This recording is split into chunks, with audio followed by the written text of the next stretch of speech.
Alrighty. Hello everyone, my name is Ash, and today I'm coming at you from the comfort of my living room to bring you more Shining in the Darkness. Jack is here today, he's going to be my co-pilot. He is currently trying to put his butt on me, which is pretty gross, I'm not going to lie. Pretty gross, buddy. We're going to keep it kind of low-key today. I have a little bit of a headache forming, we'll see how long I can last, but I did promise that I would do this stream several times, so I'm not going to break that promise. So we're just going to keep it kind of low-key. There's also other stuff going on in the house, so I'm going to try not to, like, scream or act like an absolute doofus. Where we last left off, we were working through level 4. So I have my maps, I have my cat, and we will just continue.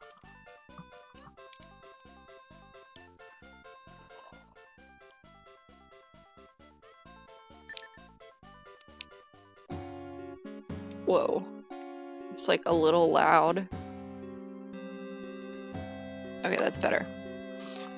I don't know if y'all saw the Nintendo Direct that came out.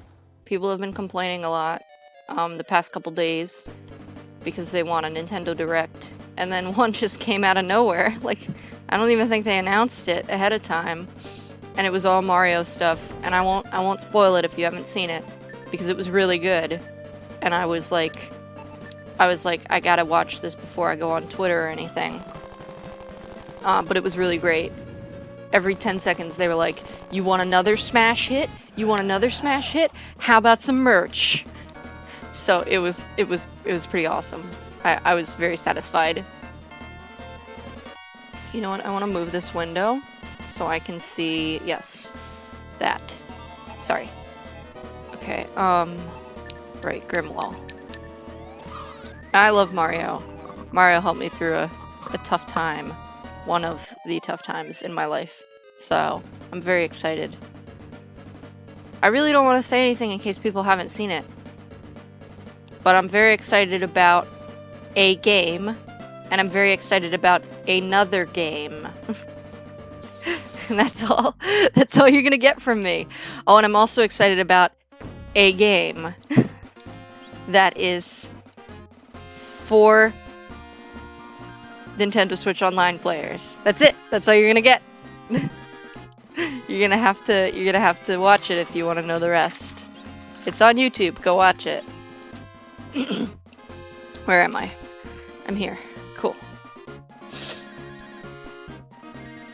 But yeah, I'm probably gonna shell out a crazy ton of money and buy everything that they showed, except for the merch, because some of it I was not interested in. But game-wise, I thought everything that they put out was like a banger. And I was like, this is what you've been sitting on all year. Totally worth it.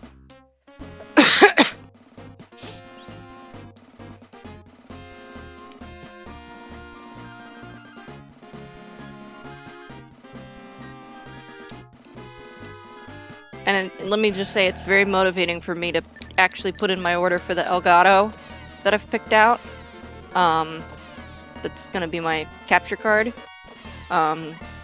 Because that's gonna be awesome streaming games, awesome streaming material.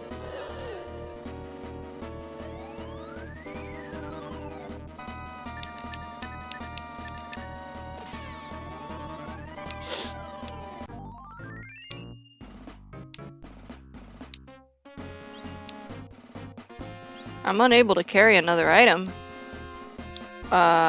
Wait, I don't even remember what the item was. And then I just don't care. Do you oh, smelling salts. Yeah, I don't want them. I don't need them.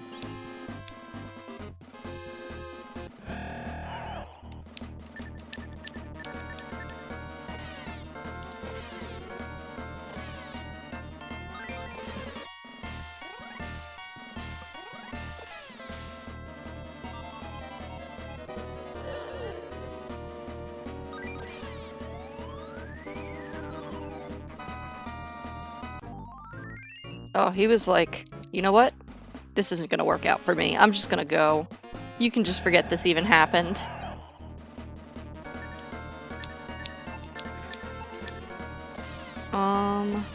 Okay, I just passed that hole. As long as I know where I am. Or vaguely where I am.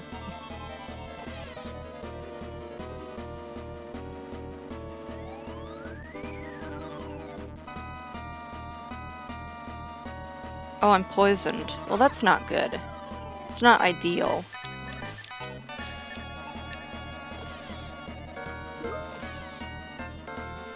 Oh, jeez. Microsoft Teams is going off. Let me just shut that off real quick. That's gonna be annoying. People are gonna be talking all day. It's my two clubs that I'm in for my school use Microsoft Teams. And the one, we just talk in spurts. That's fine. But the other one, they talk all day long about everything and anything. And I'm like, guys, can you shut up for 5 seconds or like take it to DMs? Because it's a little bit too much. A little bit too many notifications for a conversation I'm not involved in. Okay, I want to go this way.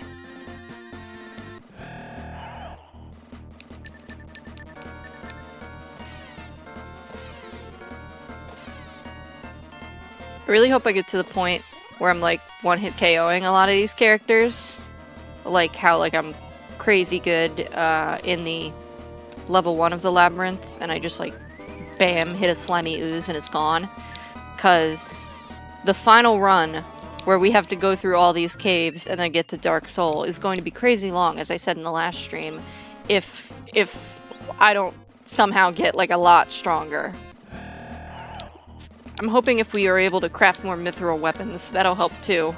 They seem like they're very much like the OP of all of the weapons and armor.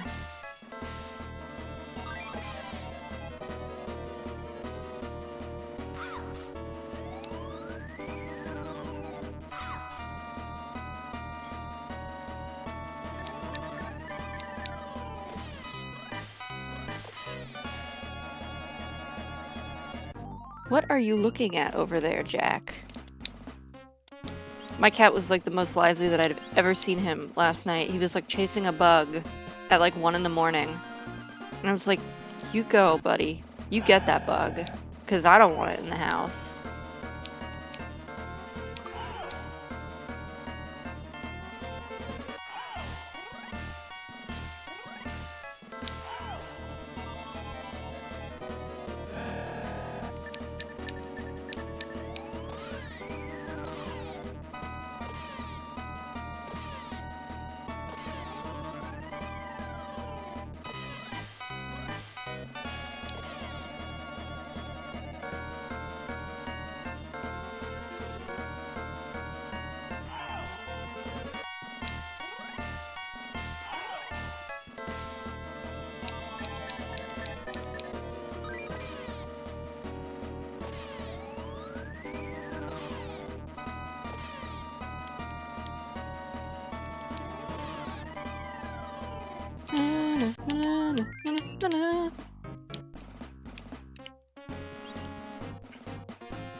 Okay. Whoops. I went too far. What? Lizards. Shining in the Darkness 12 should come out today. Oh great, now I'm dating the VOD. Shining in the Darkness 12 is almost done. Shining in the Darkness 11 has been lost. So that's not good. I don't know what happened, because I leached the stream and I played it and it worked, and I was like, cool, it works. And I don't know what happened since then, because I didn't do anything with the file, and then one day I just opened it up and it's like, nope, file's corrupt, you can't do anything with it. And I'm like, am I gonna have to download 2 copies of every stream just to make sure that I don't have these stupid file corruption problems?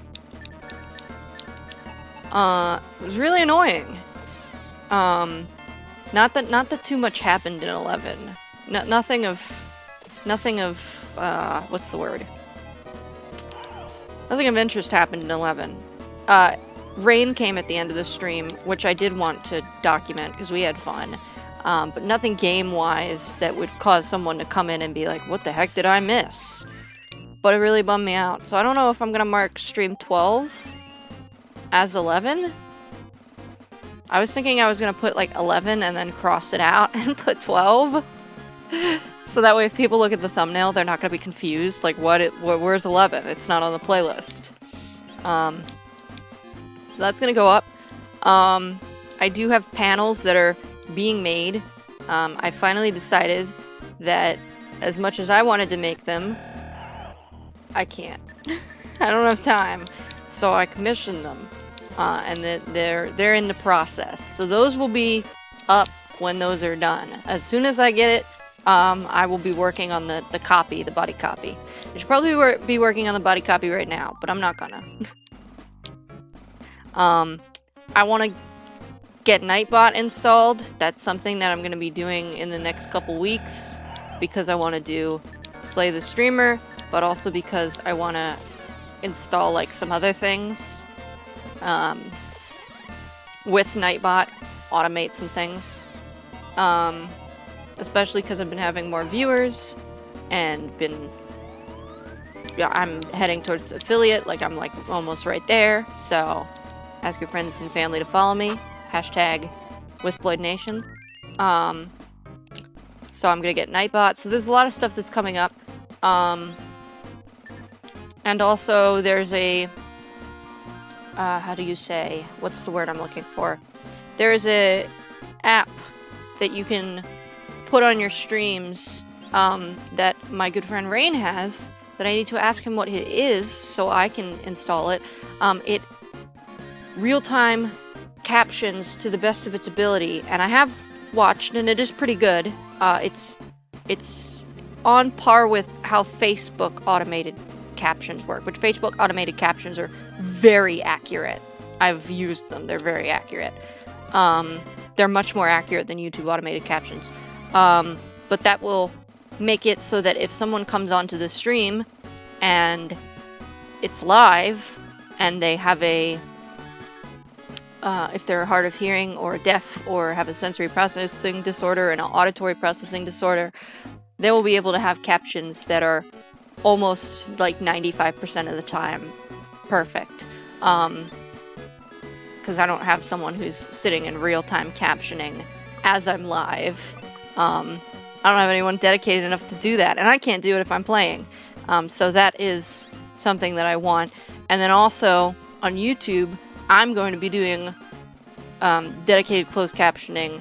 I'm going to start with Neopian flashbacks, because they're very short episodes, and I could get through like the whole series probably faster than I could get through the streams.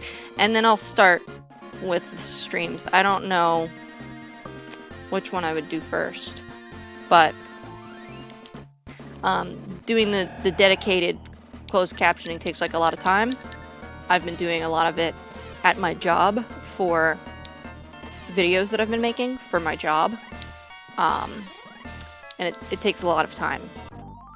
Like a 10 or 15 minute video could take me like all day, depending on how many times I get interrupted and how on my game I am.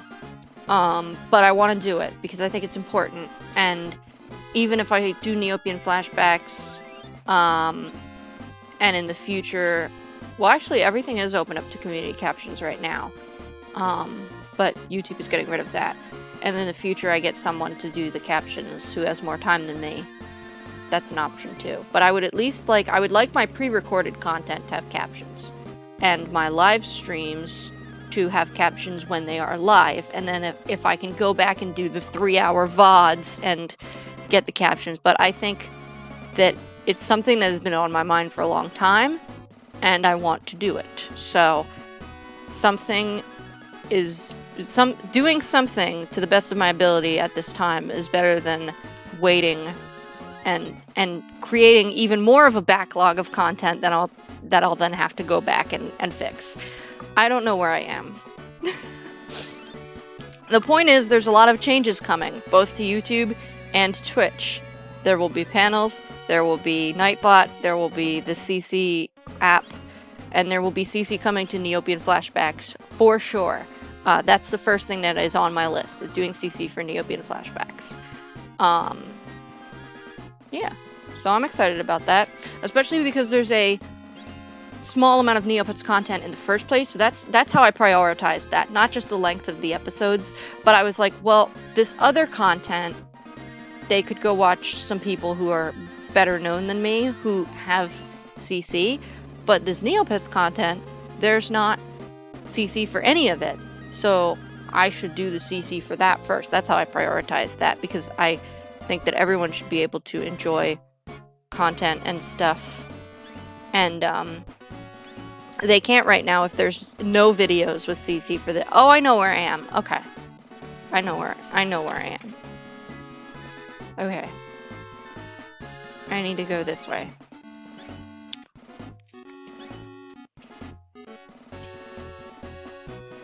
But yeah, I want to be making efforts to. My ideal situation is my entire channel is CC'd. That's my ideal situation. That's where I want to be.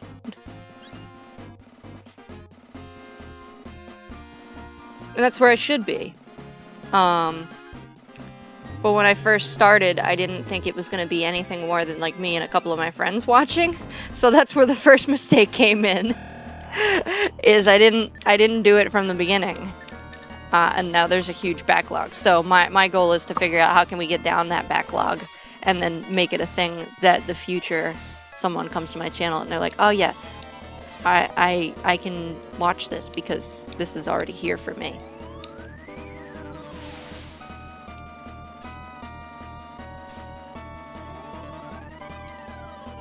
Banana, banana, banana. Whoops, I clicked out of the window. Fuck. Okay, we're back.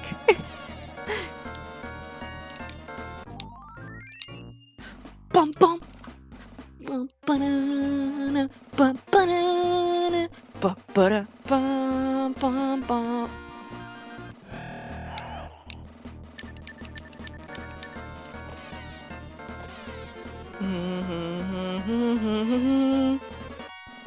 Oh god.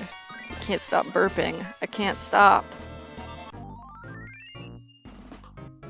Oh god.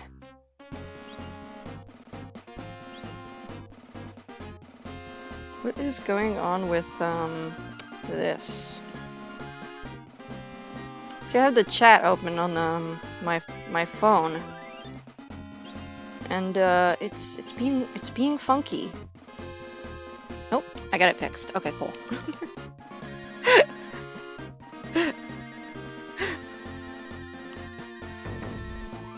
Won't you take me to Funky Town?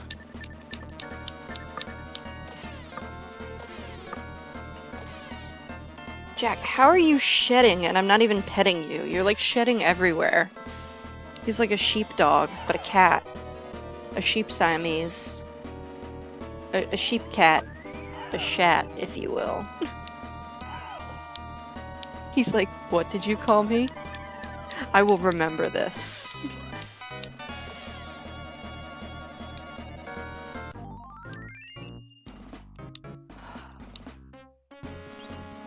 I'm so tired of level 2. You can feel it every time I'm here. I'm just like, what is going on? Where am I? There's a giant oiled up box.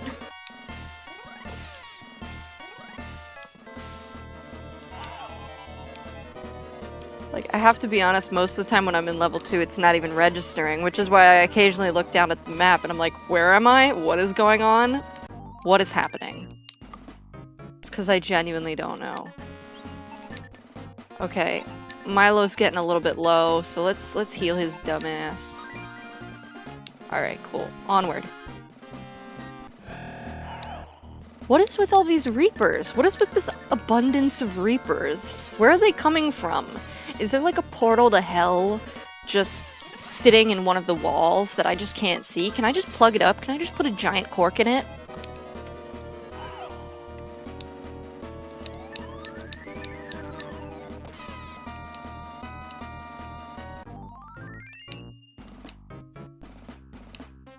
One thing that's really annoying about captioning yourself while I'm talking about captions is when you listen to yourself over and over and over again as you're captioning, you're like, wow, my voice sounds really weird.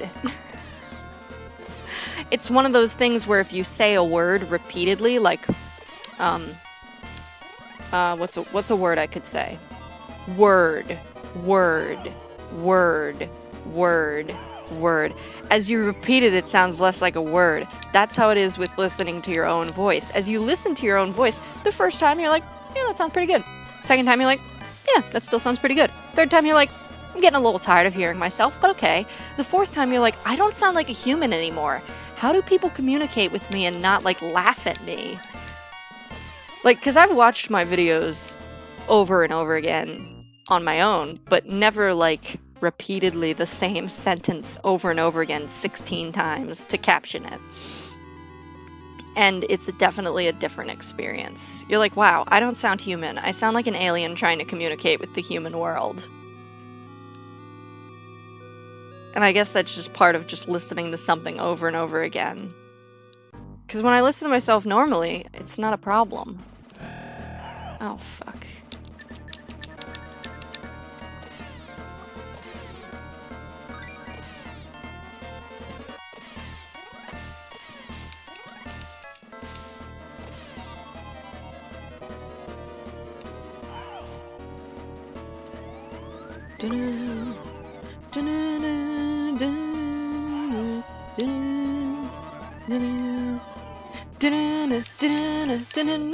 Oh my god, the cat is like rolling off the couch. He's like, why is this not about me right now? Buddy, we'll do a cat stream one day. I promised, and I will do it one day. I was thinking about doing a vlog. Well, not a vlog. A real-life Let's Play. Where I go through the Neopets board game, because I own that. And, like, having my cat as my competitor. Because no one wants to do it with me. I keep asking people, I'm like, hey, do you want to, like, do this video with me? You don't even have to show your face. It can just be, like, your body. And they're like, no, I don't want to be in your dumb Neopets board game video for YouTube. And I'm like, but it's cool. Neopets is cool. You guys are just mean.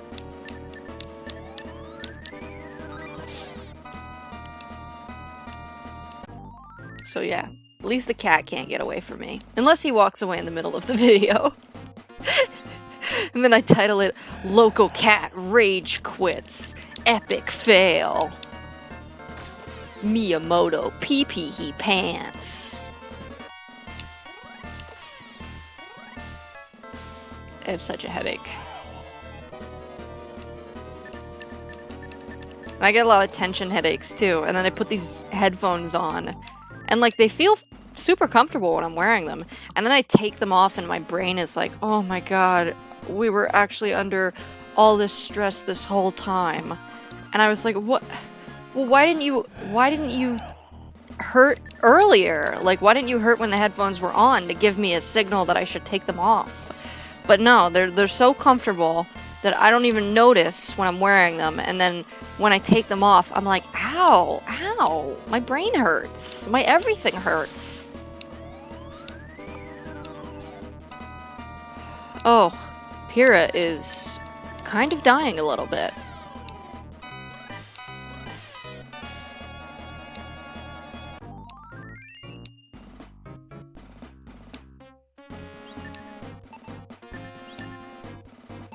I'm just gonna give her a berry. Here, take these berries. I found them off the ground. They're probably safe to eat.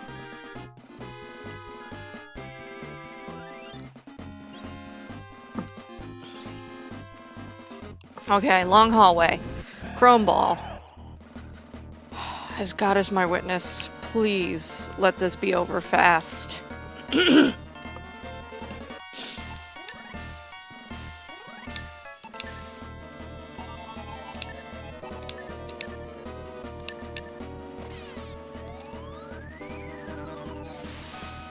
Whoa! Alright then. Good job, Milo. You're not a complete failure. You're just mostly a failure. This cord is getting in the way. Oh, no, I didn't want to search the area. I just wanted to keep going. Oh, salamanders. Salamanders. Little salamanders. You know, back when I was a kid, we would go back on the porch and we would find a bunch of salamanders and we would just hit them with a stick. And that was how we had fun when we were 8 and 9.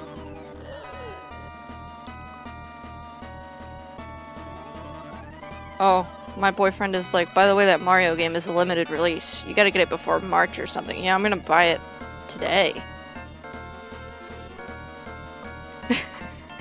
I'm gonna like go and buy it like ASAP. I'll buy it on stream, I don't care. I'll monetize my purchases.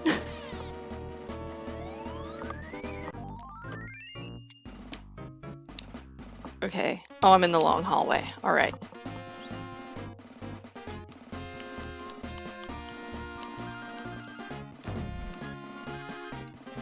Okay, we're almost out of level 2. I swear.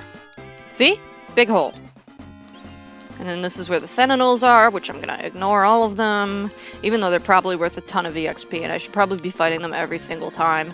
I just don't want to. They're a huge waste of my time. And my HP. I just want to get to better stuff. Better stuff that can kill me even faster.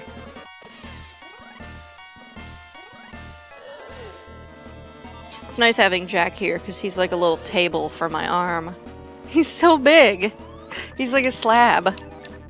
Sometimes, if I'm doing school, and I'm sitting on the couch doing school, I will, put my notebook on my cat, and like watch videos on the computer, and then when I need my notebook, I'll take my notebook off my cat. And he just accepts it. He's like, yeah, I'm table. I am table.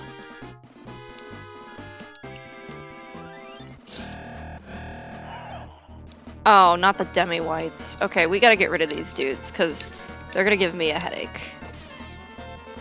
Come on, Pyrrha. Okay, there's one. There's another. What are you healing? Don't heal. I told myself I was going to keep it low-key. I told myself I was going to be chillax. I'm not going to give myself a bigger headache, but dang, that's annoying. It's like, you're all going to die. Don't heal each other. You're just dragging it out.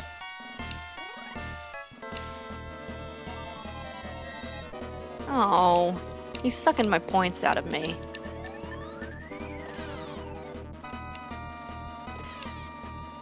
Alright, nice.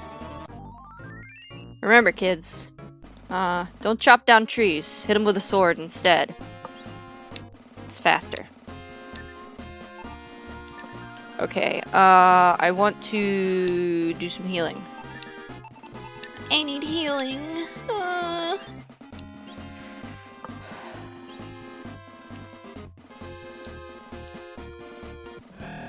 Oh, shit.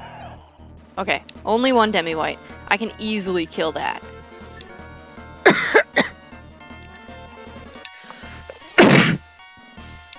I had a moment when I was at work yesterday when like a customer came up to me and like all of a sudden I was like, "Hi, Bree." I was like, "I have to cough." And she's like taking her good sweet time putting stuff on the counter. And I'm like, as she's doing that, in my mind I'm like, "I have to cough. I have to cough. I have to cough." And it wasn't like my throat was hurting. It was one of those little itchy, like maybe you breathed in some dust or something. Like the really irritating, like you can't ignore it. Your eyes start watering, like you just need to cough.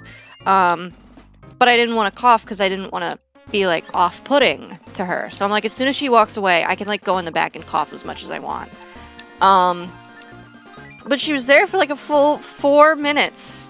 Putting her stuff out on the counter and then like asking me a question, and I was like, you don't need to you don't need to ask me questions. You don't need to ask me questions. Leave.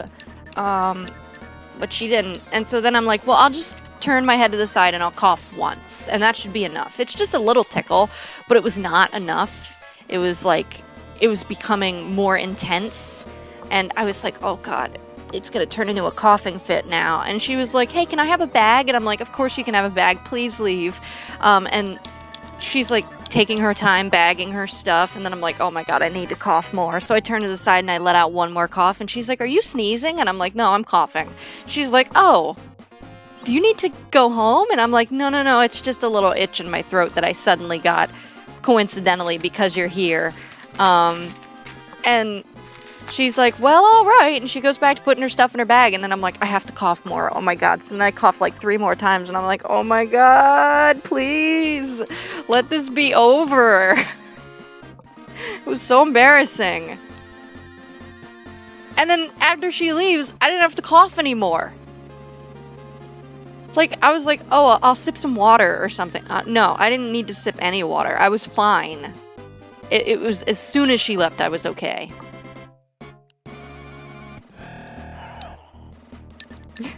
The Ash cough compilation. I coughed so much on video. Whoops, I clipped the mic. I coughed so much on video. I did not realize until I was watching back Neopian flashbacks for the last highlight reel that I did that I coughed so much. And I'm not sick. I guess I have like lung issues and asthma. So I'm just clearing my lungs. Yeah, exactly. The cough was there just to ruin my day and to make, like, this lady mad at me. And then, like, as soon as she was gone, I'm like, okay, now I can get a really good cough out. Well, there's cough variant asthma. So there's people who just, like, they wheeze.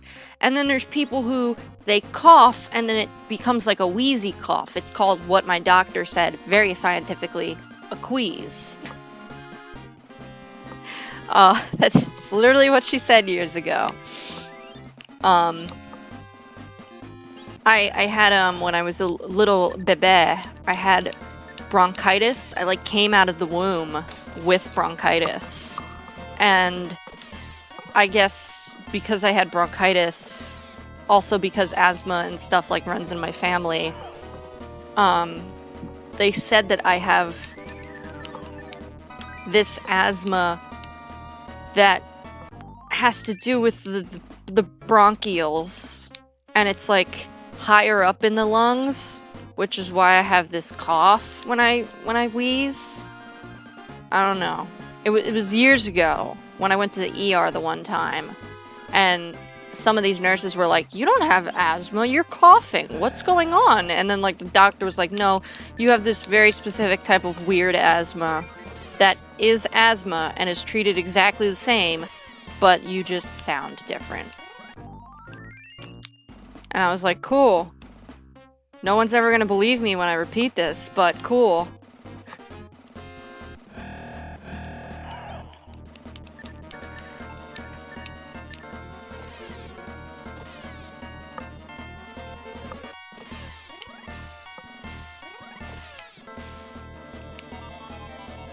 Yeah, one time I went to the ER because I started cough wheezing, and I went to the nurse because back in the day you had to go to the nurse to get your inhaler, and then finally they realized that that was dangerous, so they let you fill out I mean, who's gonna get high off of an inhaler? Seriously, that was why they didn't want you to have it. They thought it was like a drug thing, and like I don't know if you can or not, but it sounds like a load of BS to me.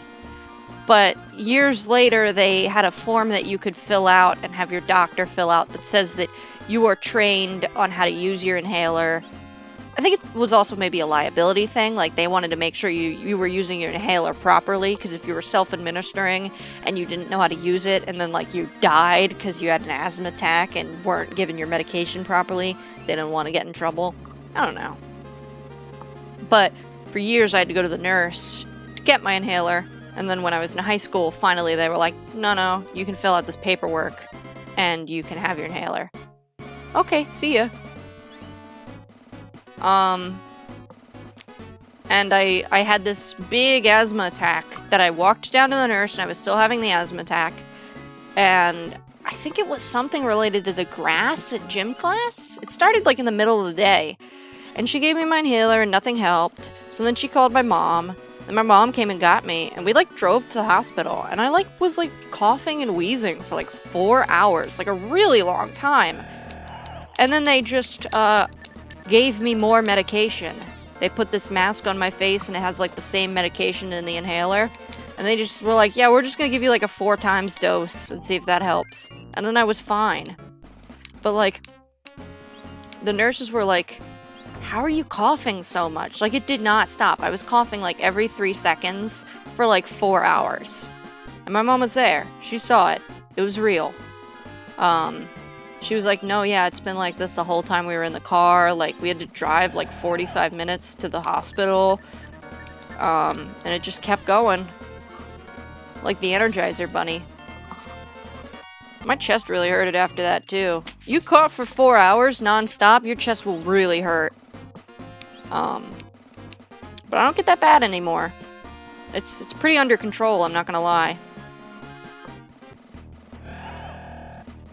I don't know if it's just because they say if you eat better, it helps. They say if you drink more water, it helps. I mean, basically being a healthy human person helps any condition. And I'm arguably a healthier human person. I'm not like peak human. Definitely not. But I do drink more and I eat like a salad twice a week, so that's good.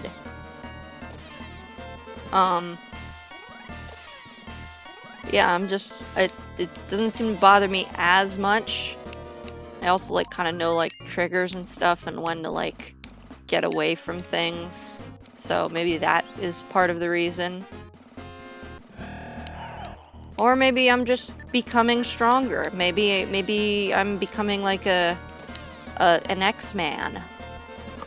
Where my mutated weak little baby lungs have now become my greatest strength. I don't know. It's just been better. Whoops, dead end. Cool. I just wasted magic points. Maybe next year it's gonna be a horrible allergy season and I'm gonna die. I don't know. But right now I'm pretty good. Except for the few coughs I do here and there to clear my lungs. I could probably also clear my lungs just by taking a deeper breath, but coughing really gets the job done. My cat's like, stop moving, I'm sleeping.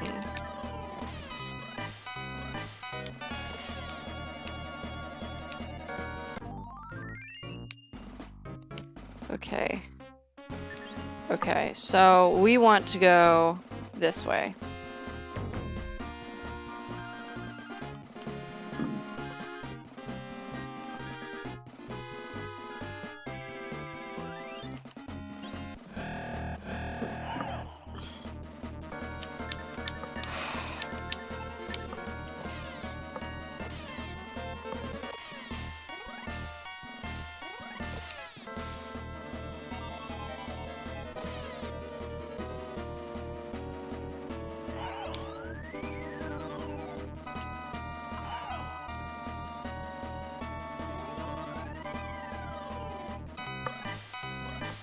What's interesting is the activity feed works on Stream Manager on my phone, but not on Streamlabs. So clearly that information is there. It's not like it's just broken overall on Twitch's side.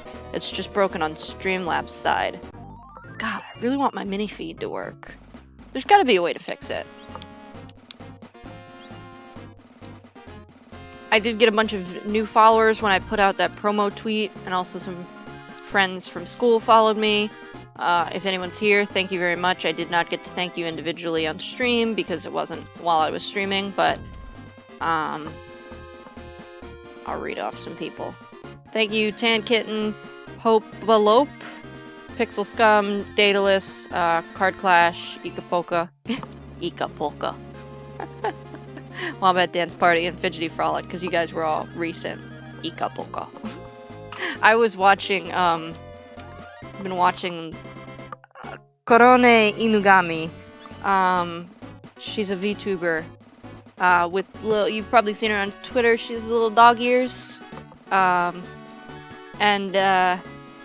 she was playing Banjo-Kazooie recently, and every time the little skull comes up that goes like Ika Poka, she was like Ika Poka, and I was like, ah, it's so cute. And she was just like Ika Poka, Ika Poka, Ika Poka. She just kept repeating it. It was great. Where am I? What? Uh-oh. What the fuck?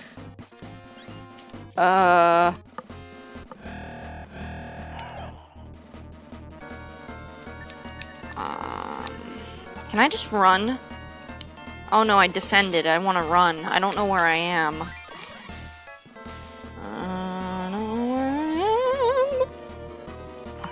I want to say that I'm here. I'm pointing on the map. You can't see it.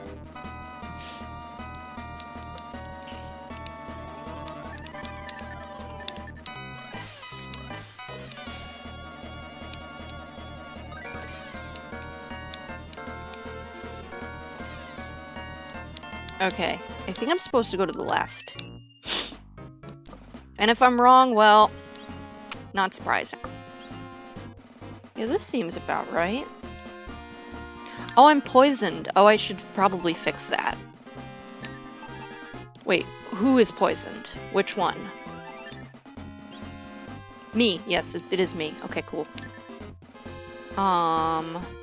Spell will do detox and detox me. Okay, I'm free of the poison's effects. Whoops, whoops, whoops, come on.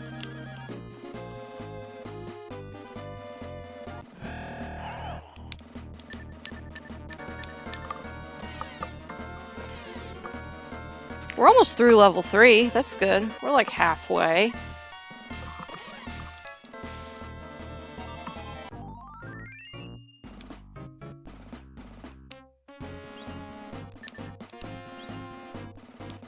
Oh, I just realized since episode 11 was lost, that means all my flirting with the green giant was for nothing. All those bits are gone. Poor me. God, I just want to flirt with a beefy vegetable man. What's wrong with that?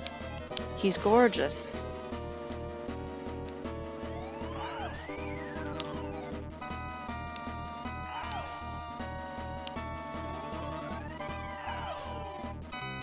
Let me adjust my headset. I can feel this side with the microphone is jiggling a little bit too much. Probably causing feedback. There we go. Probably better now. Aw, do you want tummy rubs, Jackie? I'm busy. I'm busy. You can have a little bit. A little bit of tummy rubs. Press T in the chat to give Jack tummy rubs.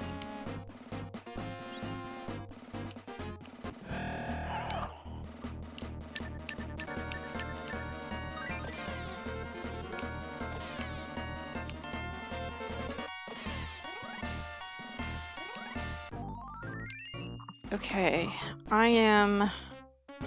Where am I? Where am I? Whoops, I clicked out of the window.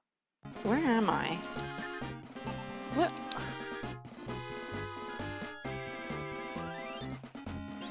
Okay, I know where I am.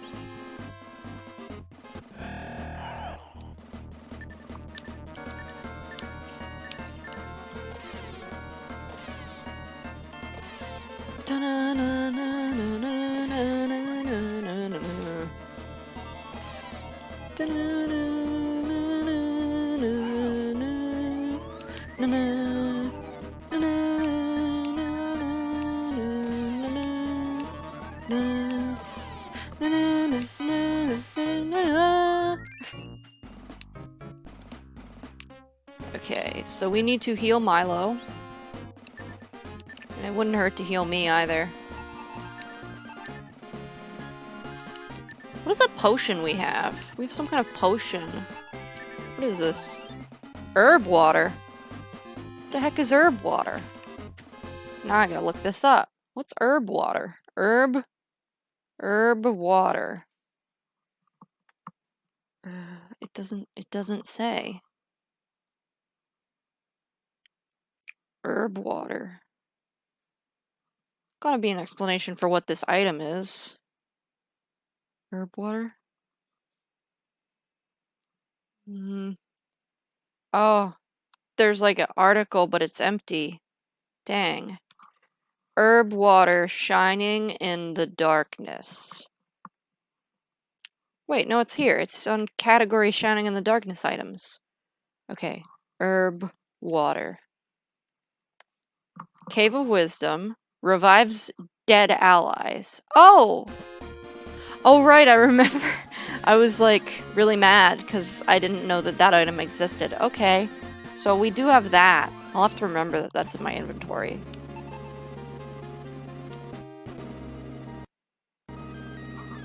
Okay, where am I? Da-na-na-na-na, da-na-na-na-na, da-da.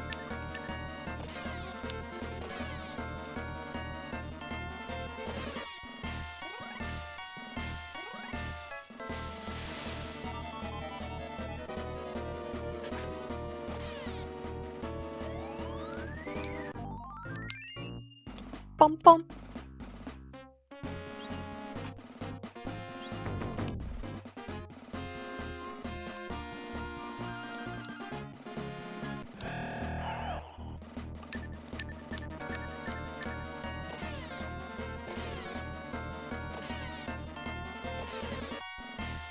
These guys got like flip-flops on. Like Adidas flip-flops. Or like those flip-flops that your grandpa wears that are like open in the front. They're more of like sandals than flip-flops. They're usually like in brown or like a greenish tan.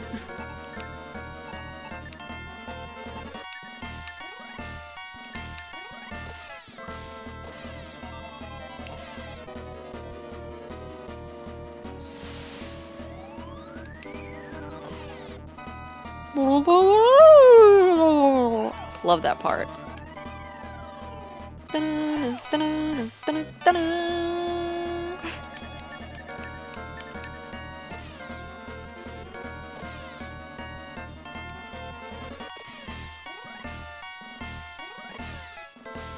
Man, that last one really did not want to die.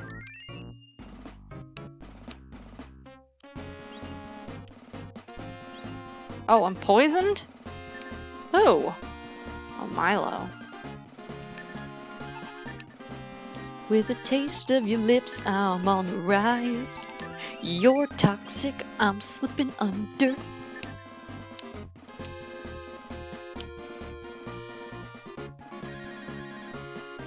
Okay. So we want to go this way. Whoops, whoops. And then this way. This way. This way. This way. Roosters. They don't even look like roosters. They really look like turkeys. I mean, whoever drew these things did not see a rooster and be like, I'm gonna reference that. They were like, I'm gonna draw what I think a rooster looks like. And then they drew a heckin' nightmare turkey.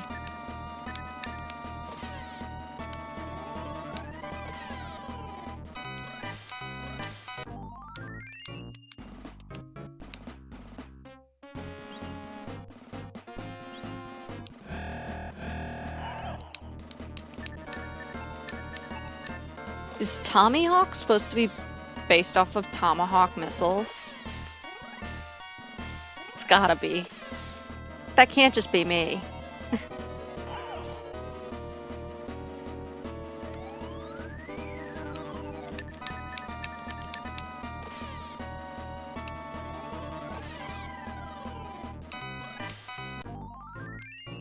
God, this game really goes on forever.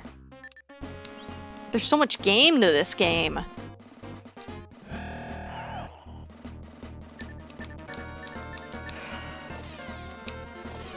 I really do not care for these flamingos.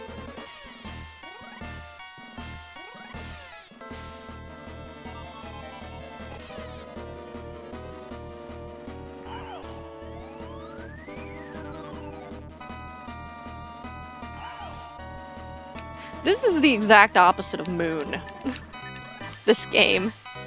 I was talking about how I would like to play Moon when I first saw the announcement.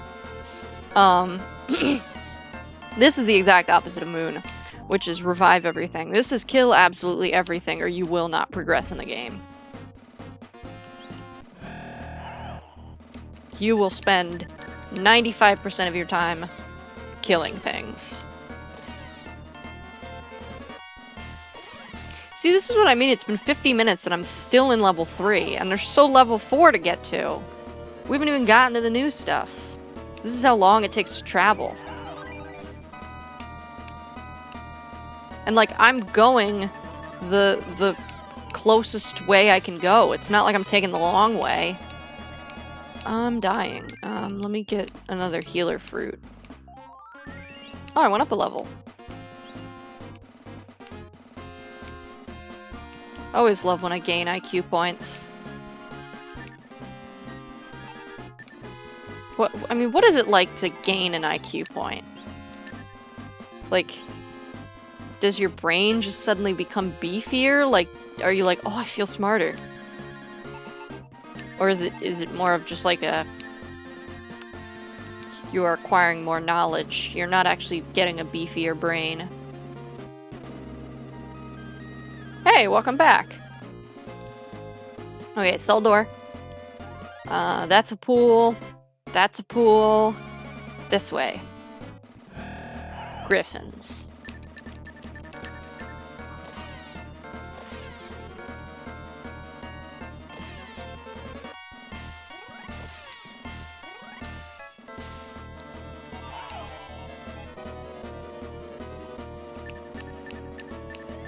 I come back with Pepsi.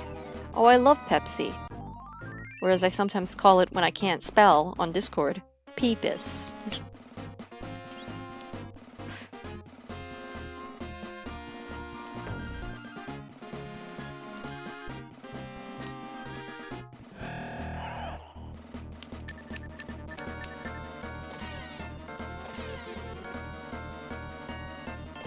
Peepus is the secret real name for it. Yeah, it's like when you go into Starbucks and you're like, hey, can I order something off the Starbucks secret menu? And they're like, the what? And it's like, oh, actually, I saw on this blog that if I ask you to make a Mary Poppins, you'll put eggnog in the devil's blood and mix it up in the espresso machine for me. So can you do that? And they're like, I'm not paid enough for this. There was a lady, I shit you not. Okay, so I used to work at local corporation. And it was local retail corporation. And local retail corporation had a Starbucks within the vicinity, near, that I could walk to. And so I would go to Starbucks on my break from local retail corporation. There's a giant crab and he's doing a little dance. And Ash is not a magic user. Great. And well, everyone else, including the shoppers at local retail corporation, would also go to the Starbucks because we all had the same idea. And so there was this mom who was maybe like, she'd be like 32. She wasn't like old, but she wasn't like young either. She's standing in front of me. She's getting coffee for her and her 2 young children that were like maybe like 7 and 9 each. And no, I'm not gonna use burst. I'm gonna use diesel again. And like, she just gets her 2 kids fraps, which, like, first of all, no 7-year-old or 9-year-old needs to have a frap. And I'm not even talking about the caffeine. Fraps are full of sugar. They're terrible for you. And I know, because I drink them. There's more sugar than caffeine in a frap. It's basically a cup of sugar, and you're handing that to a 9-year-old or a 7-year-old. But what really annoyed me is she gets her kids like these totally normal coffees, right? And then she's like, I want to get a peppermint eggnog freeze or whatever. And she takes out her phone and starts listing off the ingredients and exactly how to make it to the employees. And she's like, yeah, this blog says that you can make it here. I've had it before. And I'm like, if you have to explain to the employees how to make something, it is not a menu item. You are having someone do your personal cooking for you. And this whole ordeal with her standing there and making them make this drink for her, which was incredibly convoluted, and then like 2 of the ingredients they didn't even have. So she was like, well, can you just swap it out with this and this? And it took like almost my entire, I think I had like a 15 or a 20-minute break. And then I'm like, can I just get a water? Because like I didn't even have time for them to make me a frap, which only takes like 45 seconds. I was really mad. I was very angry. I was like, what is wrong with people?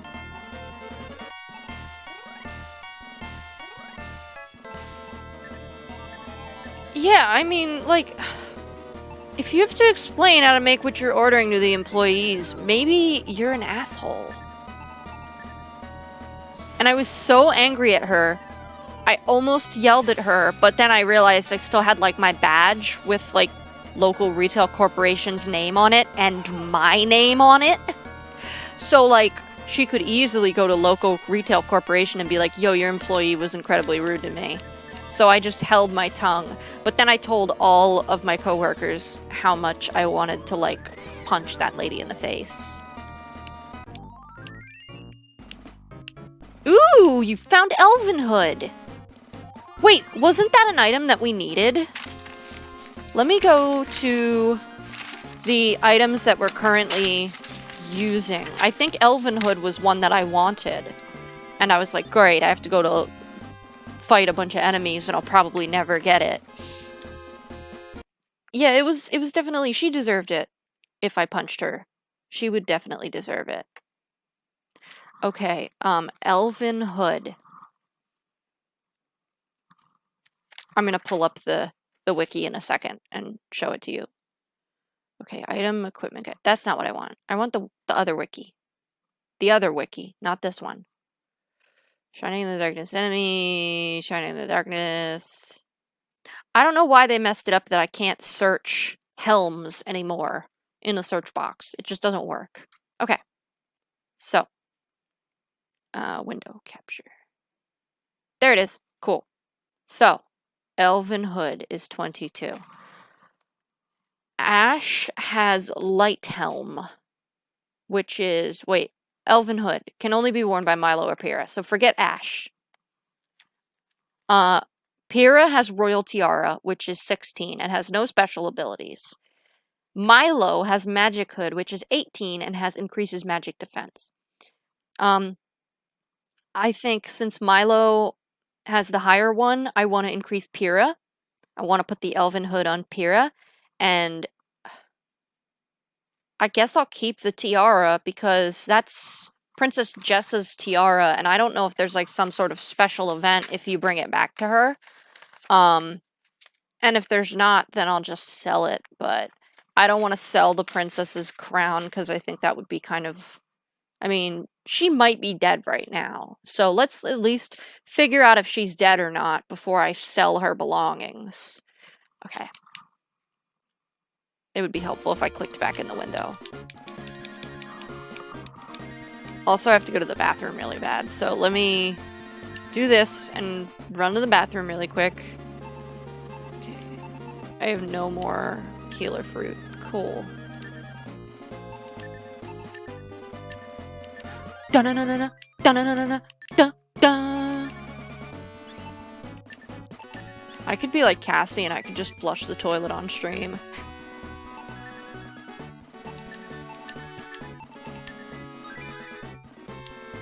Okay, and then I need to give the elven hood to Pyrrha. And then I need to equip for Pyrrha. Oh, I'm poisoned too. I should fix that.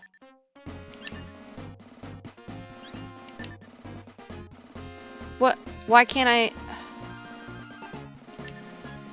Wait, I don't understand. Why can't I put the elven hood on Pyrrha? It's not working.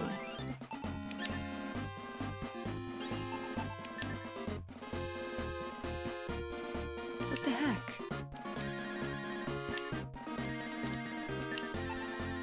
It's not working. What? Is the wiki wrong?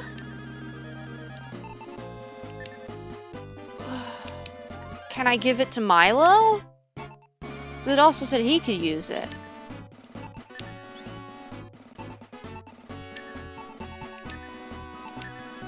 I mean, someone's got to be able to use it, and it's not me.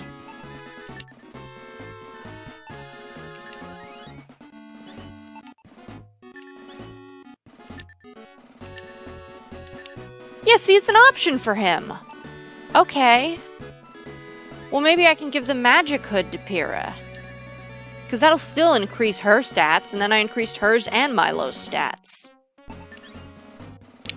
Man, what the heck? Okay. Now...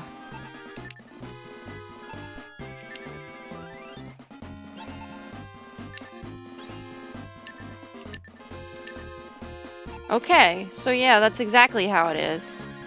The wiki was wrong. I mean, fine. I don't like it, but fine. I need to detox. Okay, let me go to the bathroom real quick. Everyone just sit, stretch your legs, take a sippy, all that fun stuff. You just missed the funniest display, so... I'm at the couch, and I have a table in front of me. And to the right of me is Jack. So I stood up in the space between the couch and the table, and I, like, shimmied through the space to get by and around the table. I stopped for a second, farted, and then turned to go around the table. Well, I did not realize I was right in front of Jack's face. So I see him, and he's got his ears back, and he looks disgusted, like he's just like, oh, what does that smell? Poor cat. I stunk him out. Oh god.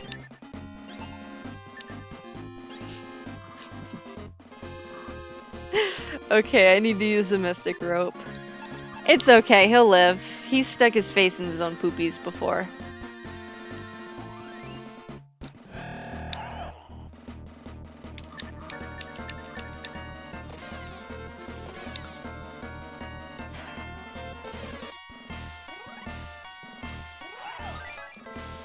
Holy moly! Oh my god! Milo is dead! He's straight up dead! Asterix Jack will remember this. That reminds me of the game Emily is Away, and Emily is Away 2, where like if you really messed up, it would very ominously say at the bottom, Emily will remember this. It was so ominous. It's okay, shit! Shit! He has the herb water!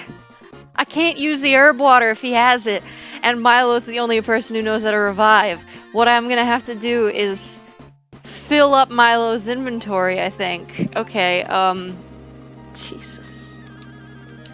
This is ridiculous. Okay. Let me item give. I'm gonna have to fill up his inventory so it gives me the opportunity to swap. Okay. This is gonna be really convoluted. Okay, give. I'm gonna give him the mystic rope. Now the next item I give him should let me... Shit, not that. Should let me take the herb water from him. Item. I don't know if I have anything else I can give him. Oh, the Orb of Truth. Okay.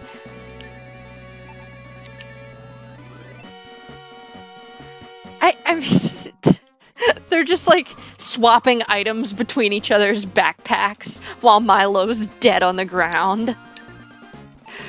Oh god. Okay, so now we're gonna use the herb water on Milo. What? What? What do you mean nothing happens? What do you mean? What do you mean? Do you mean Milo's just dead? He's just straight up dead and we have to carry his dead body through the cave? Are you kidding me? Are you kidding me? I spent an hour getting here and Milo's just freaking dead and the herb water doesn't work? Really? Really?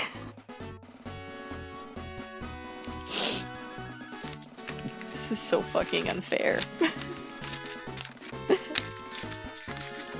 I'm so mad. Whatever. I don't even give a shit. He's been dead so many times before. I don't even care anymore. I don't care. We're all gonna die someday. Some of us sooner than others. Milo right now, apparently. God. I'm so mad. I'm like simultaneously, I don't care, and I'm so mad.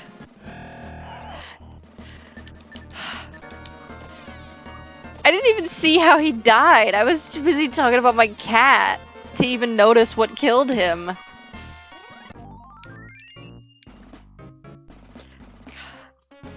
My cat's licking his paw. He's beautiful.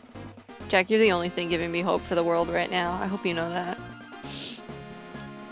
And it sucks when they kill Milo, because Milo has the ability to revive dead team members. So, like, if they kill me or Pyrrha, it's fine. But if they kill Milo, it's like, well, we're screwed.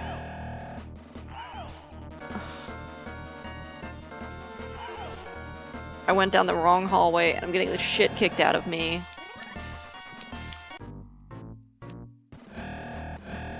Great. No, I should be attacking these guys first. I'm so mad. I'm so angry. Milo.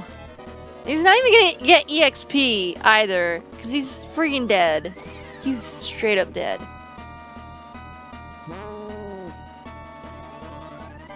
Yeah, the plea better go unanswered.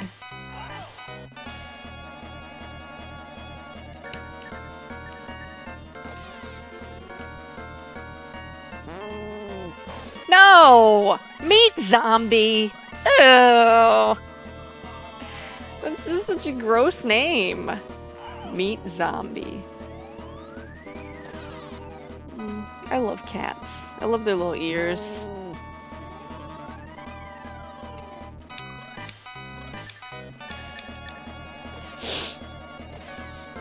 This is such bullshit.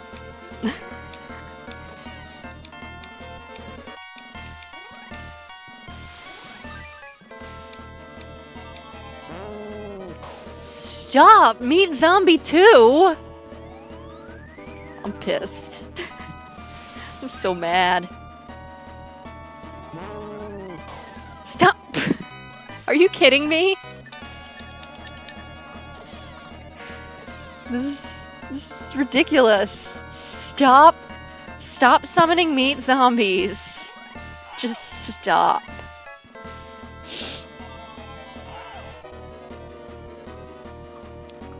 We're so screwed. We are so screwed.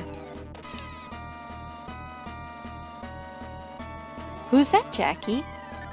Who's that?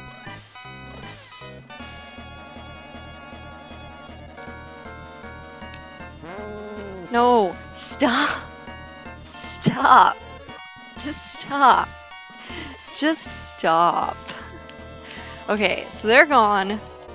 Oh, oh, uh-oh, uh-oh, uh-oh, uh-oh, uh-oh, uh-oh. No, I didn't want to do that. I wanted Pyrrha to heal herself. Oh, it's too late.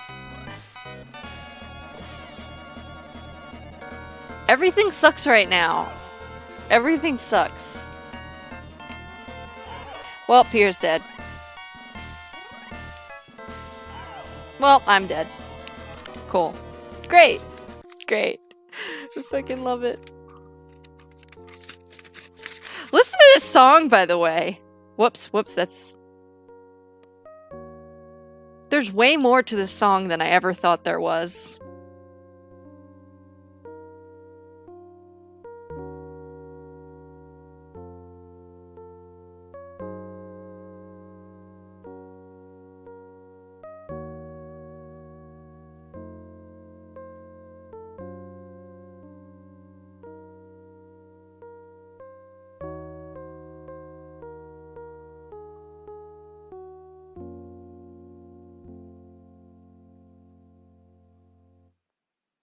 I just want this on my grave. My epitaph. This picture, and then like a music box playing this song.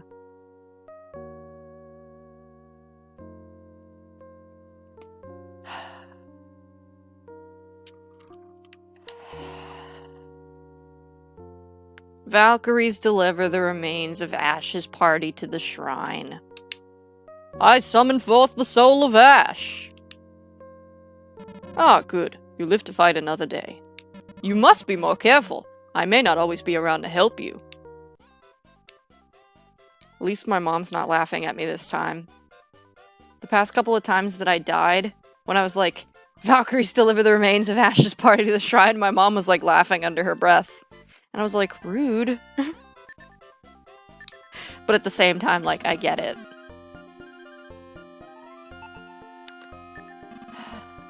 Oh wait, no, I'm not gonna sell the tiara. This herb water is useless. I'm gonna sell it. Oh, I still have it. Huh. Whatever. Yeah, I don't care for it.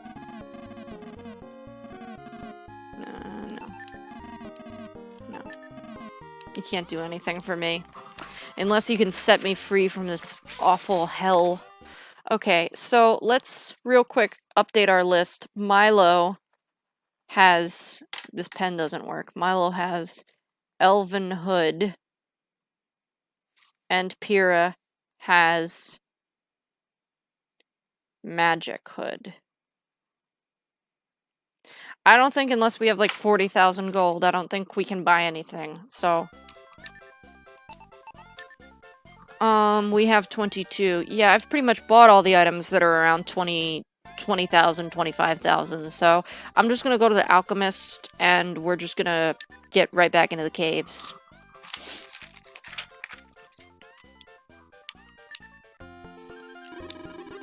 Yeah, I don't understand, because Milo couldn't use it, and I tried to use it on him, and it just acted like I was using it on myself, so I don't know what I was supposed to do there, but as far as I'm concerned, that item is useless to me if I can't figure out how to use it.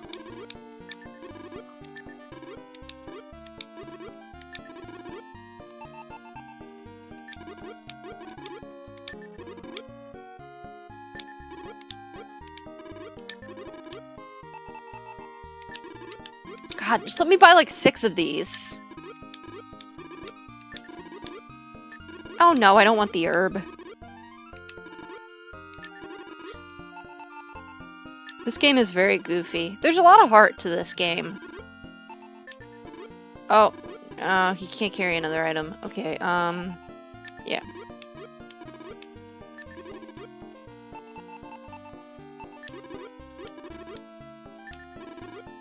And I think it's a shame also that this game, like, sort of defined a genre, and they went to make a whole series, but every other game after this game is nothing like this game. It's completely different. Like, it's top-down, turn-based combat, and, like, nothing like the first-person point of view dungeon crawling. That just all the games after this are completely different. So I think it's interesting that this series was so popular that they felt the need to make more, but that they just did, they were just like, that would be like if Mario was really popular, and then they were like, cool, you like Mario? The rest of the series is just gonna be Luigi. No more Mario. Like, Luigi's good, but why did they choose this? There's a sequel to this for the Saturn? Oh, I was pretty sure all the Shining games were the top-down kind. What was the Saturn one? I'd be interested to play it. Whoops.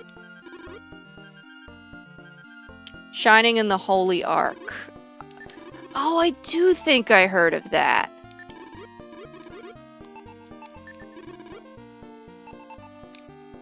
Huh, well maybe we'll have to play that, because I do really like this concept. I mean, the other Shining games that are different, I've heard great things about them, but I do really like this specific concept of the whole first-person dungeon crawling. Nope. There's also a lot of Shining games that were released like Japan only that I would love to play. I don't know if all of them have been translated, but I feel like I know enough Japanese that even if they weren't, we could at least get through it. We might not understand what's going on with the plot, but we could at least play it and experience it.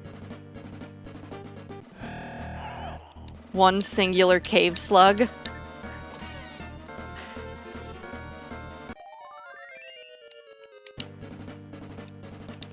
It's the same dungeon crawler as this, but way better graphics, and it's worth a ton of money and really rare. Oh, dang. I wonder if someone at Too Many Games would have it next time I go there, because they usually have a lot of Sega dealers. There's a similar dungeon crawling in the hit Addams Family game Fester's Quest. There was a hit Addams Family game? What console was it for? I want to buy a Dreamcast. I was thinking about, like a physical Dreamcast. I was thinking about getting it sent in the mail, but then I was like, oh no, what if it broke? So then I was like, well, there's this store that I could go to nearby, like 30 minutes away, where I could go and get it in person. But I need someone to, like, drive me there.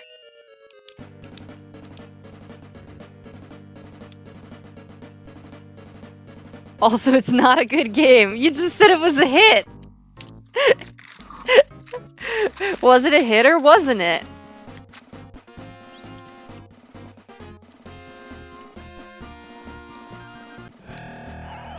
Oh, a singular fungoid. The sequel to a singular cave slug. It was a shit. Oh, God.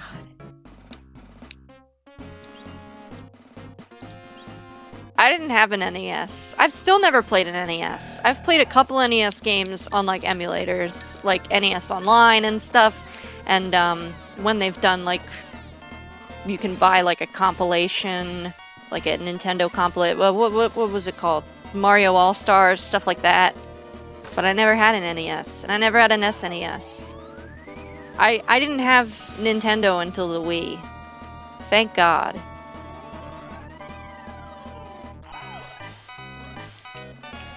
I forgot these guys could diesel because they haven't done it in so long. But yeah, I didn't have Nintendo until the Wii. I was a Sega kid, and then I was a PlayStation kid. And now I'm a Nintendo kid.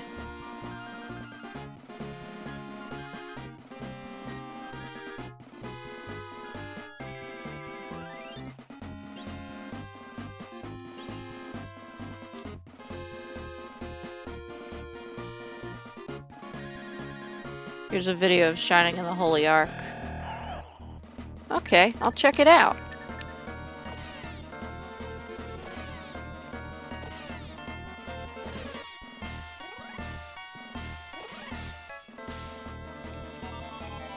If I ever find a copy of it, we'll definitely have to play it.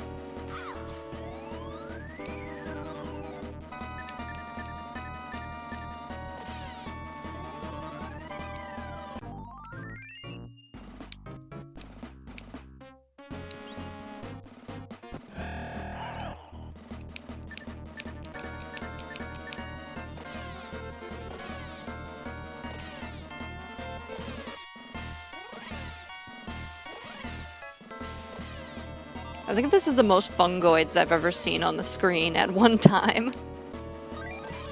Really glad that Pyrrha has that thorn whip. These things still remind me of puppy dogs for some reason. Probably because of, like, tongue. There's not really anything puppy-like about them.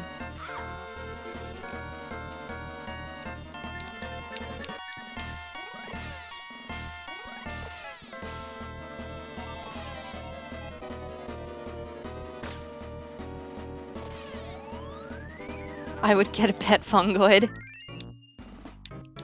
Do you think fungoids grow like mushrooms? Like, if you cut a little bit of the fungoid off and, like, put it in a soup, it would make a delicious snack?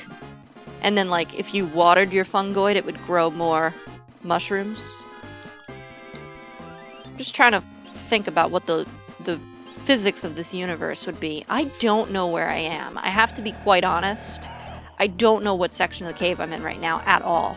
Like, I don't even have an inkling. I'm just going.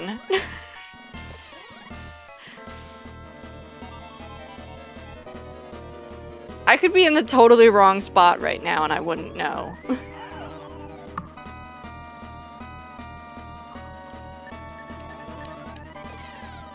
They're, my nightmare. What I don't like about the Driffids is they're like, like they have that kind of look to them. And they have that sleep-inducing gray mist.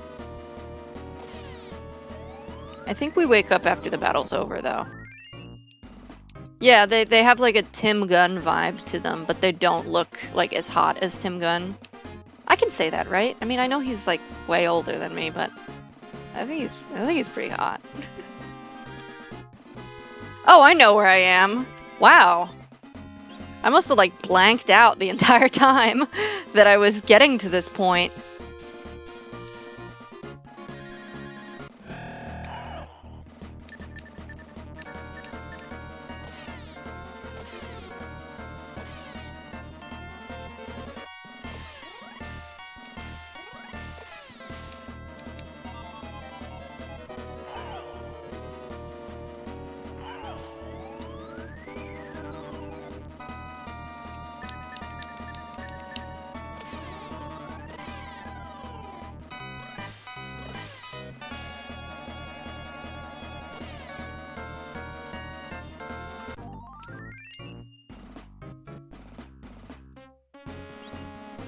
Wait.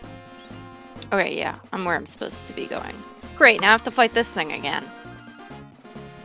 Just trying to figure out where I was. Can I just run? Oh, that worked.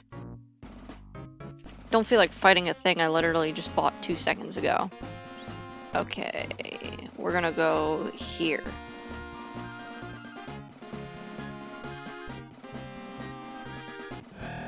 Oh yeah, it's very cool. I do kind of like, okay, so there's part of me that very much likes the fact that they throw you into this world and they just give you no information and you just have to figure it out. Like, that's very exploratory, that's very real world. But there's also a part of me that's like, can you give me like any information at all? Like, this girl just sells me a heckin' herb and doesn't even tell me what it does, why would I even buy it? Like, I would think that the alchemist girl would know what these different herbs do. Just certain things like that that I feel like... Also, it's a game, so, like, not everything has to be 100% realistic. You can tell me what the items do. It's just some small things that I could tweak, or that I think they could tweak that would improve the experience a little bit. It's one of those things where I think that this game probably... If this game came out today, it would not hold up. But understanding that this game was made under a huge time constraint, under a huge budget constraint, in 1991... Oh, I just fell lifeless to the ground. I'm straight up dead. That's okay, I'll have Milo revive me. Milo's party stands victorious. That's not Milo's party. That's my party.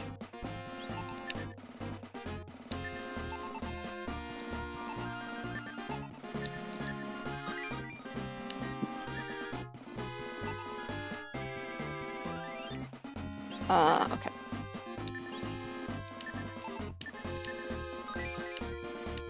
This game has almost been out for 30 years, which is pretty crazy. Next year will be 30 years.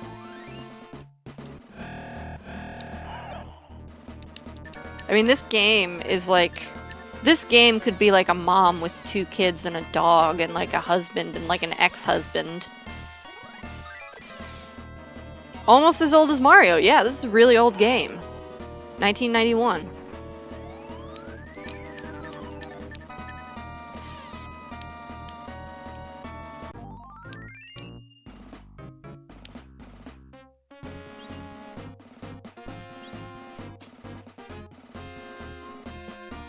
Okay.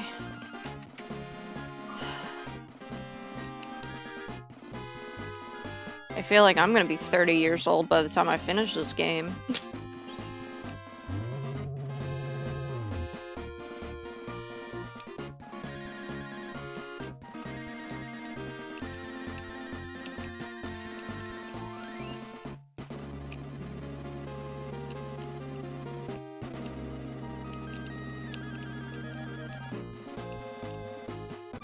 Yay! This is one of my favorite parts of the game. I just think it's beautiful. And they were clearly proud of it, because they make you go through it like 17 times. The only game that takes actual years of your life away. It certainly feels like it.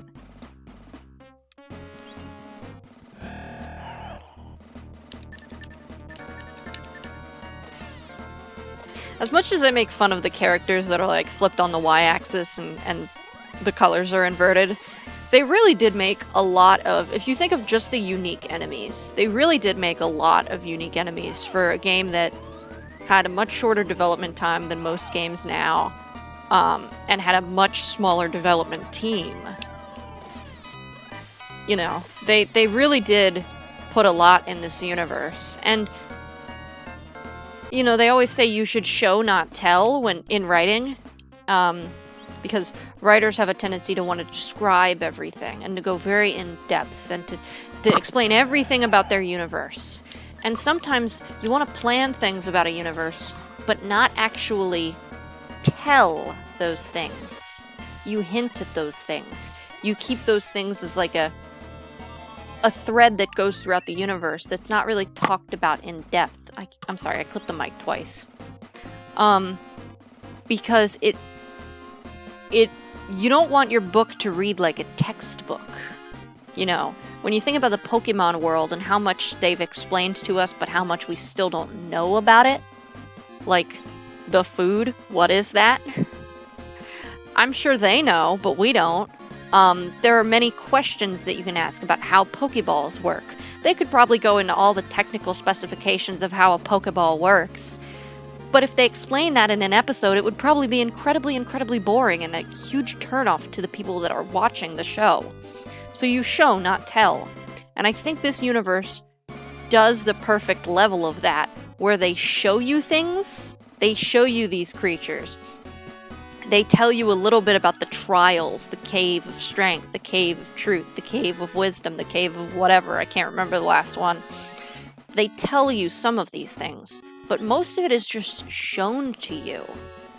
And it spurs a lot of intrigue and interest in the deeper universe. And I think that is probably what made people want more of this universe. Because they were so intrigued by the enemies, the settings, the characters, what was said but also what wasn't said. Yeah. I can be deep.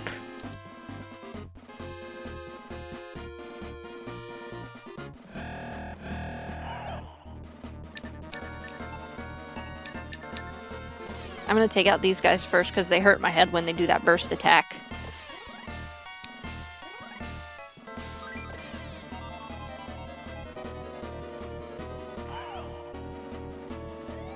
Thank you. I try to make sense. As much as I joke around, I do have opinions on things and reasons for those opinions. When did I hit 300 HP? I don't remember that. I try not to take things too seriously to the point where I'm like, negative about everything, but I do like to, you know, go into what I think about the writing quality. Do I have 300 HP in real life? No, I don't think so. I think I have about 3 HP in real life.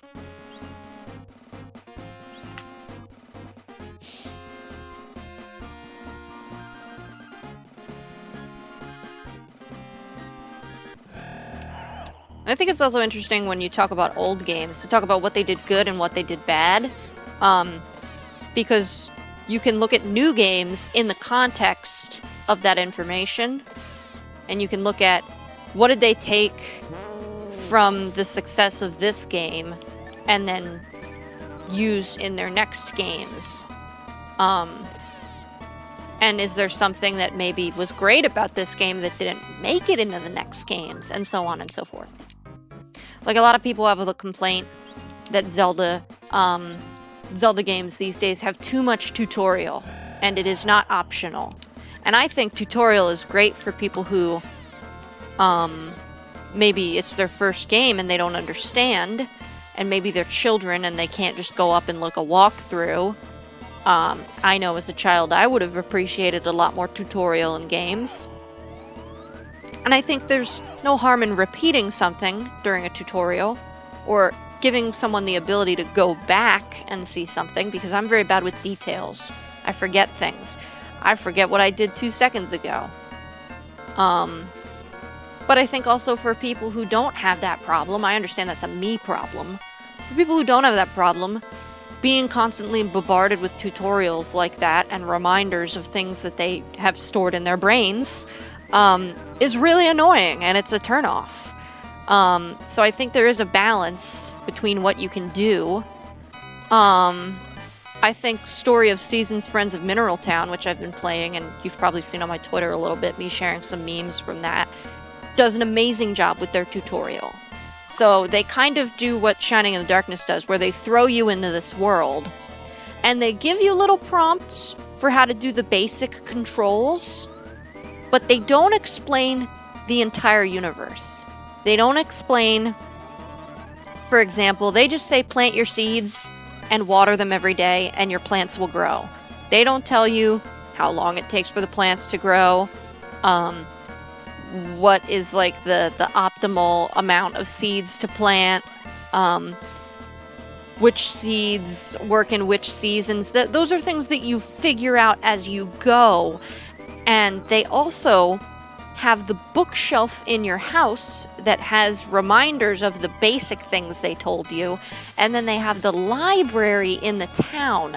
The library in the town almost functions as a Wikipedia, where it has more information about how many days it takes for crops to grow, what type of fish you might find, different types of festivals and when they occur, how to participate in those festivals, different things like that. It goes more in depth. And then there's a second floor in the library that opens up, I think, in the second season of the first year, that has even more in-depth information. So you can pretty much find any information that you can find online in that game, but it is integrated in a way that it doesn't feel like you're being bombarded with a Story of Seasons Friends of Mineral Town. It's actually a game I'm going to play on stream at some point. It is Harvest Moon. So, I don't know if you know what happened with Harvest Moon, but Harvest Moon was created by this company, Marvelous, in Japan. They contracted a team in America to localize it, who created the term Harvest Moon and localized it for like 20 years. The team in America owns the trademark for Harvest Moon. Marvelous took over a company, Xseed, who does localization, and they said, well, we don't need you anymore, Harvest Moon team. We'll do our own localization. Well, the Harvest Moon team was like, well, we're not giving you the trademark. We're going to keep making Harvest Moon games.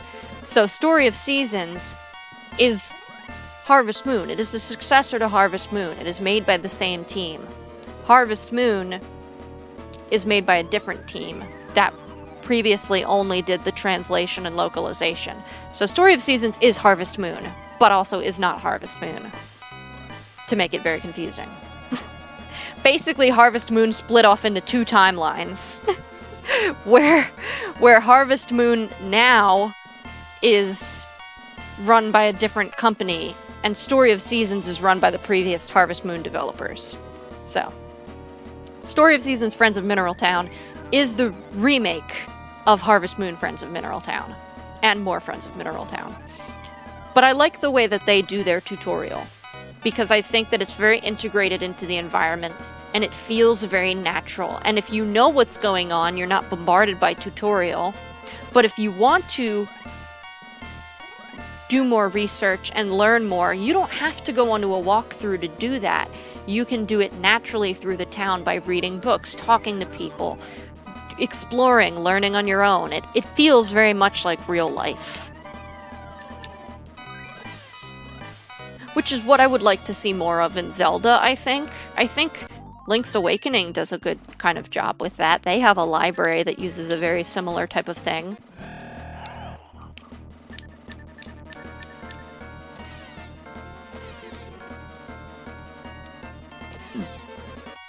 And I think there's also things to be said about video games in relation to software development.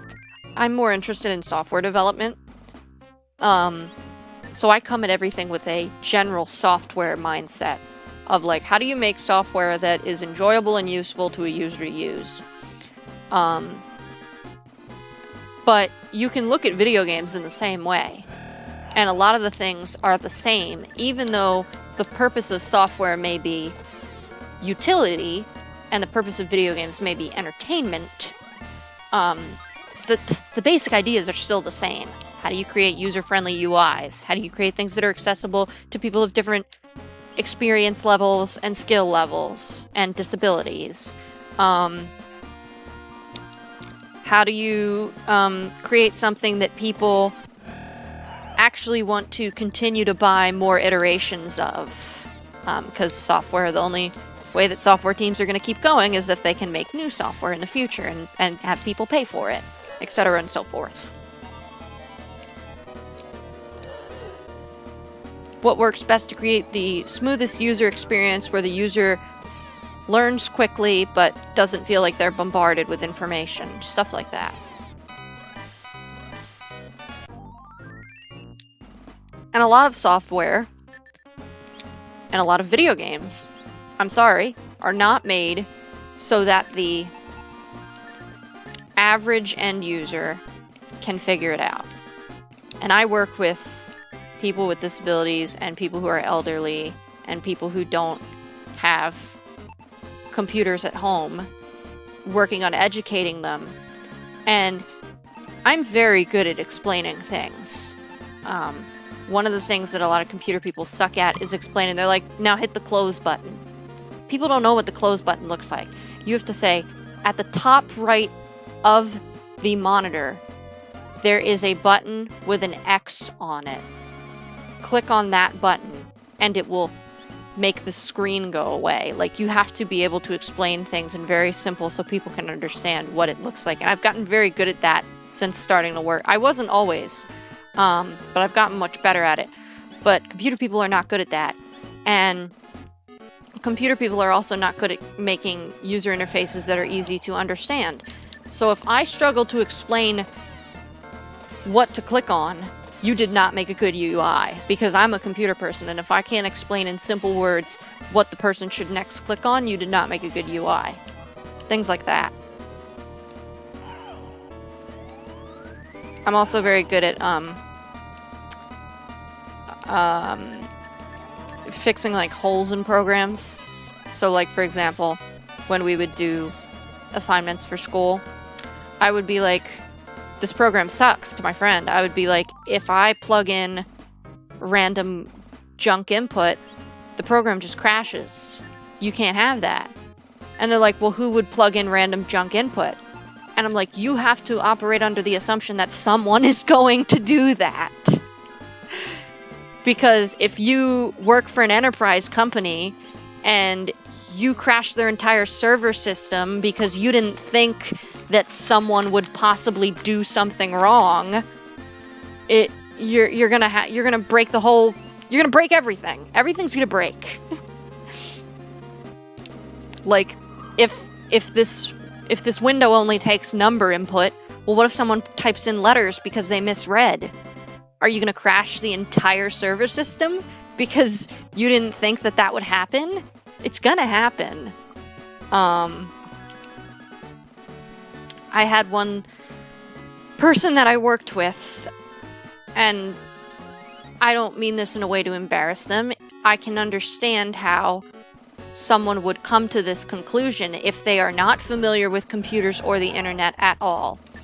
They were applying for jobs, and when you go to apply for a job, you have to create an account on the job website. Makes sense, right? I'm sure we're all familiar with it.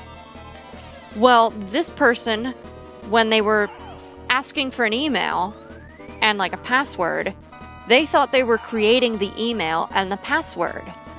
They didn't understand that no, you have to create an account on the email website, and then you have to go on the job website and create an account on the job website, 2 separate accounts. And I know that seems very simple to us, but I can understand someone who has never applied for a job or used email would not understand that. They might just think all the websites are like connected. Because, you know, people always talk about the internet being connected. You know, if you don't have you're not going to know what you don't know. I don't know shit about diving. I don't know anything about it. If someone told me, oh, you have to put your flippers on before your swimsuit or something, and they gave me this really obvious reason why, I don't know if that's true. I'm just making up an example. I would be like, oh, I had no clue. And of course I would have no clue, because I've never gone diving. Things like that. You know, if some doctor was like, oh, you have to put on goggles to do brain surgery, and he was like, and here's the reason why, I would be like, oh, I didn't know, because I'm not a doctor or a brain surgeon. You know? People often make fun of people for not understanding, like, things that we consider to be obvious, but they're not obvious. They're things that we learned at some point. You know, there was a point when you were a kid and you didn't know that you had to make an account on an email website and then make an account on this other website using that email. So, these things are not explained very well. They're assumed to be common knowledge, which for a lot of people they are, but for a lot of people they're not. I had to explain to one lady how to use a mouse because she had only ever used a touchscreen computer. Because there's a lot of mobile technology now, and while touchscreen computers are great, I was like, shit, how do I explain how to use a mouse? Like, it had never occurred to me before that someone wouldn't know. And you get over yourself very quickly once you start interacting with people who have very different experiences than you.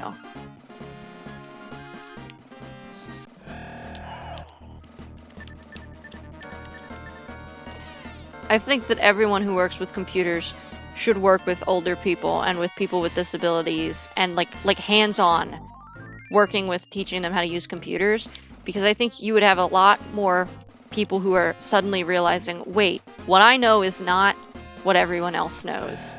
And I need to take this as an opportunity to better myself and to learn how can I improve not only the way that I communicate with these people, but the way that I create programs and things like that.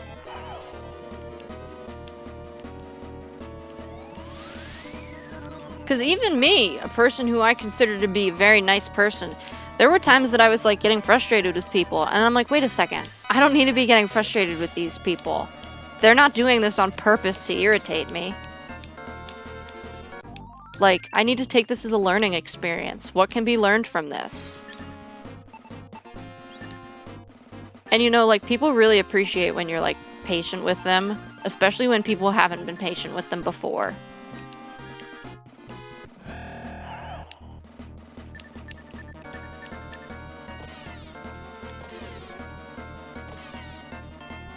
I forget how this conversation started. Oh, thinking about things from the past and the future and what you can take from them. I'm always looking at stuff like that. Anytime I'm looking at something that was programmed, whether it's web programming, software design, video games, any of that. Heck, when I'm looking at a Tamagotchi, I'm thinking about how it was coded on the back end. Someone leaked the Furby source code about a year or two ago, and it was like 120 pages. It was a lot. Actually, I could probably find it again. But it was like lots and lots of pages, hundreds and thousands of lines of code to code this Furby from 1990 whatever. And I would have never thought that a Furby had that much work behind making it work. I mean, I knew there was something behind it, but I was like, wow. And I was going through it, and like, I don't code in machine language, but I can read it, like, just from knowing what other programming languages look like. And I was really impressed with, like, how much I could learn. Let me see if I can find it from the Furby source code. Yeah, it's written in 6502, which some of the Tamagotchis are written in 6502 too. And I was also thinking about learning 6502 so that I could like hack and modify Tamagotchis, because I feel like there's things to be learned from it. And 6502 also powered the NES. So, I mean, it is a language that has been used a lot. Let me see. Furby 1998 source code. Around August 2018, it became known that Sean Riddle, a member of the MAME Developers Forum, had contacted the U.S. Patent Office and obtained a copy of the patent wrapper, which indeed contained the source code appendix. Sean was eventually asked to publish it online, and the 300-page document can now be found on archive.org. 300 pages. That's more than I thought it was. Let me window capture, show you some of this cool code, because I think it's cool. They put in a lot of like cute comments and stuff also. Hopefully you can see this. I'm gonna zoom in a little bit.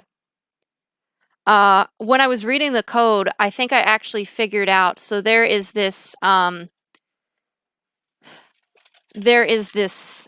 how do you say, glitch called me sleep again.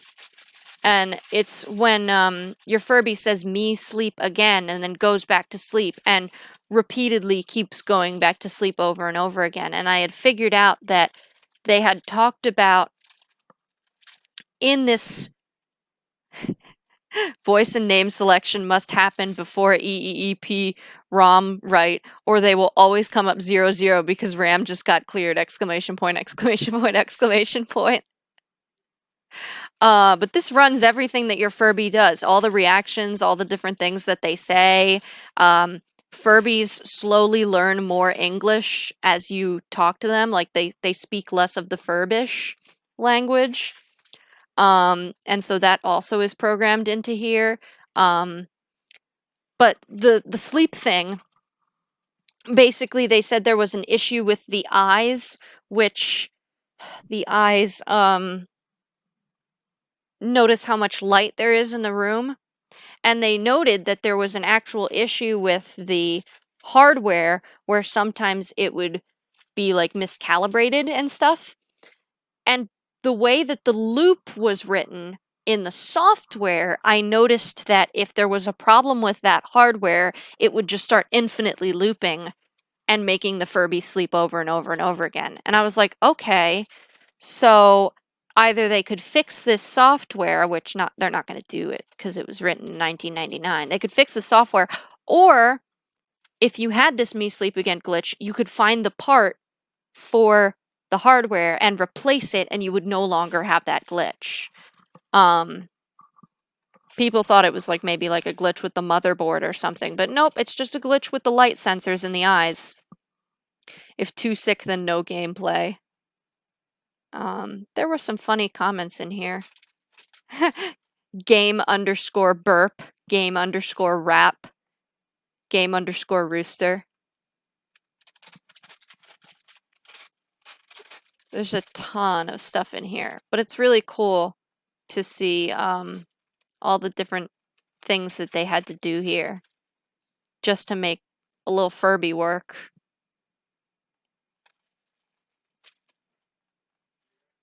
There's so much.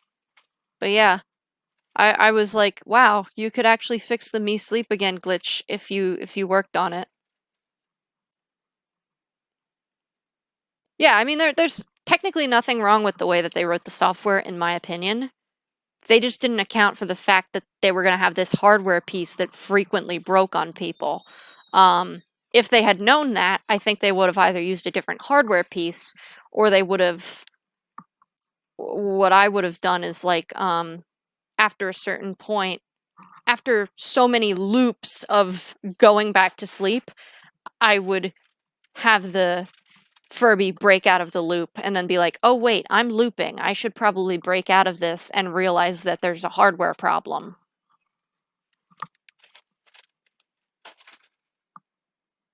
Hacking Tamagotchis would be cool. There is a person who works in 6502 who works with Tamagos, which are the Tamagotchis that have the little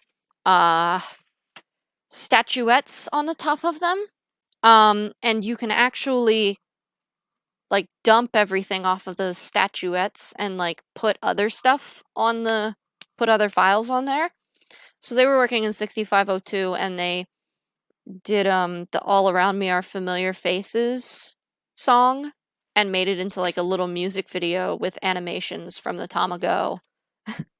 And then they played it on YouTube. I haven't been able to find the YouTube video ever since the first time I saw it, because I think I'm typing in the wrong thing. But it was really cool for me to see that. What is this? What is this? Lab Enterprises. I have mail. I'm gonna open it right now. I'm gonna stab it with this pen. We're unboxing live. I'll tell you what it is after I get it open. Oh! It's Clorox wipes. I ordered 2 containers of Clorox wipes because I've been taking my computer to work a lot. And I need to wipe my computer down when I come home so that there's no germs.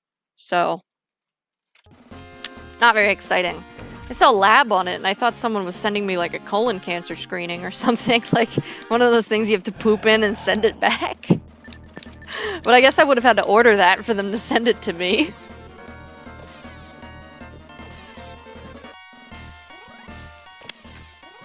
I hope me talking about Furby programming and stuff isn't too boring. I find it interesting.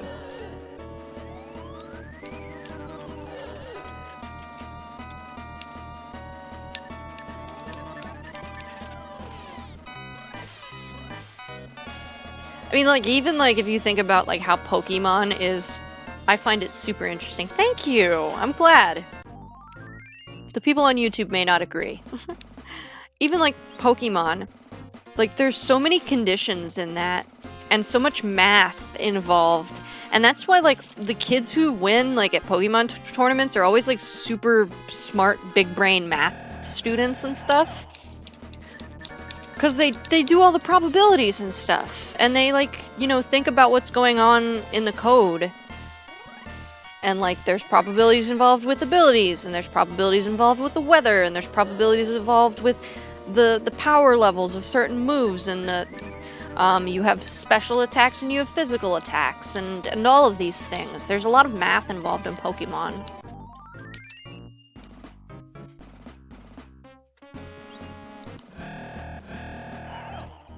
Yeah, when I found out about EVs and IVs and stuff, I was amazed that they put this in a game.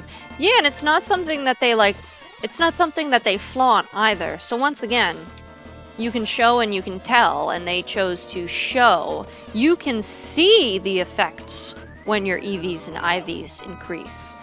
But you're not told that that's what's happening. You have to learn more about the game to figure that out. They don't just put that on the stats page.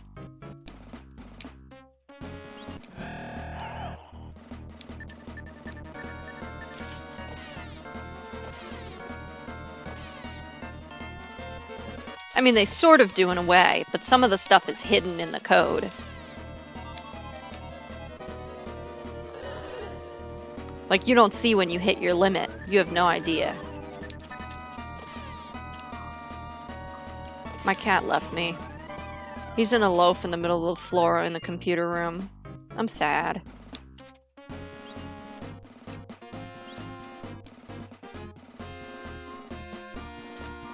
Okay, which hall do I want to go down again? Right.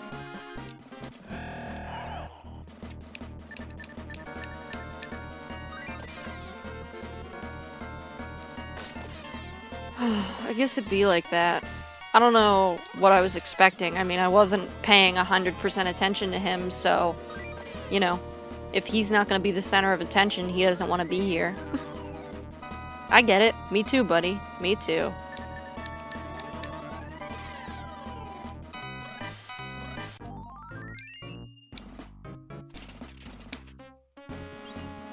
Bum ba bum bum bum ba bum bum bum bum bum ba bum ba bum bum bum ba bum bum bum ba bum bum bum bum. Okay. Which direction am I facing now?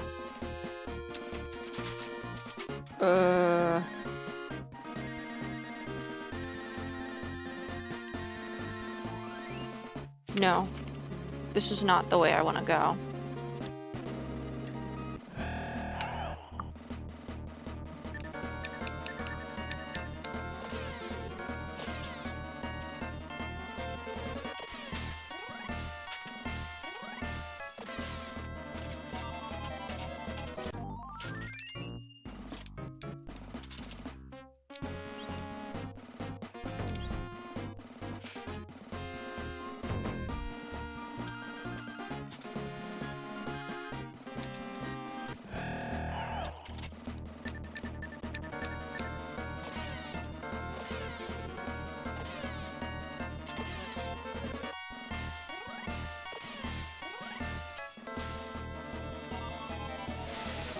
While these mad tuts are attacking the shit out of me, let me put my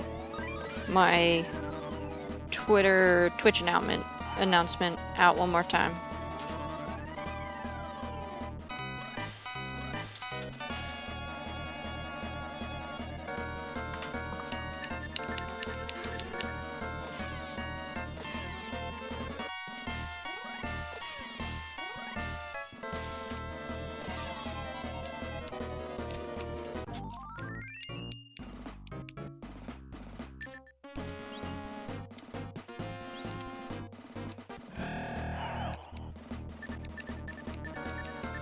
Still trying to figure out what kind of weapons they have. Are those nunchucks? No! Oh, I see what it is. It's an axe turned with the blade towards the wall. Oh my god, I thought they were nunchucks. Well, I'm not very smart, Bree.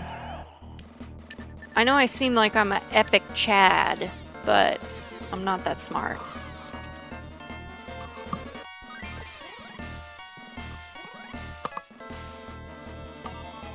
They don't have feet. They don't. You can't shuffle your feet in an eerie dance if you don't have feet. They're shuffling their tails. Ika polka. It's okay, Ash. I am dumb in real life. No, you're not. You're very smart. Don't say that about yourself. Only I'm allowed to insult myself on stream.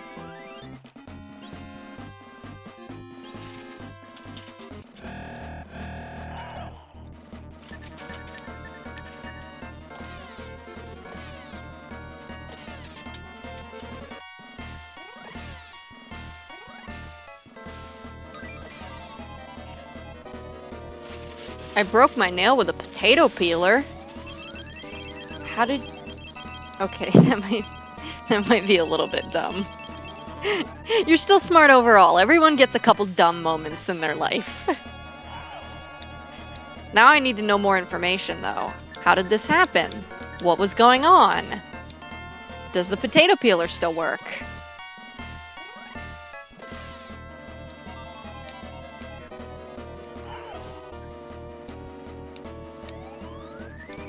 Well, I was peeling potatoes. Okay.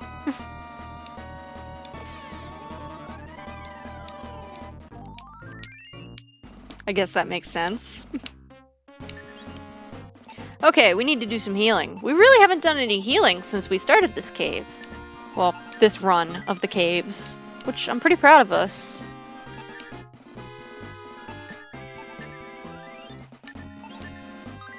And I hit my nail with the peeler. Oh, yeah, I guess. And I was sad. I'm sorry. No, I don't want to detox. I've, like, never broken a nail, to be honest. I've, like, bent back a nail, which hurt. But I've never, like, broken it. I have really short nails. I don't like the white parts of the nails that, like, grow. I don't know. I just always pick at it and play with it and stuff, and so it's just better to cut it off.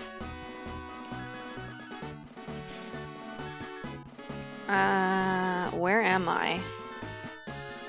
Where am I? Where am I?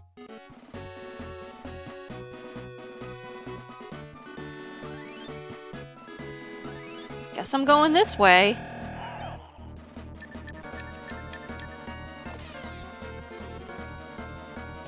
I only break them peeling potatoes. Oh, so this is something that's happened multiple times. Jack has really long nails. We always try and cut them, but he's a whiner baby about it. And we just, like, cut them a little bit. But then they're always still, like, sticking out of his paws a little bit.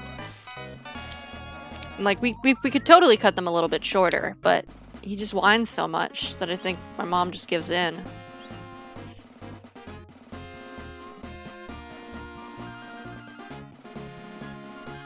Jackie! Oh, bye, Jackie. My brother just picked up Jack, and I thought he was bringing him to sit with me, because sometimes Andrew does that. But actually...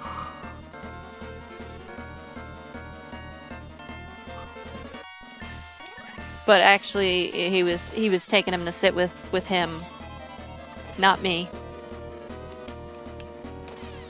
Sorry, I got distracted looking at a wall. Bye, Jackie. Oh, they're so cute sitting on the couch together. Jackie's like curled up against a little pillow. He's like, oh, I'm comfy. And then like Andrew's got a blanket. That's nice. They're brubbers.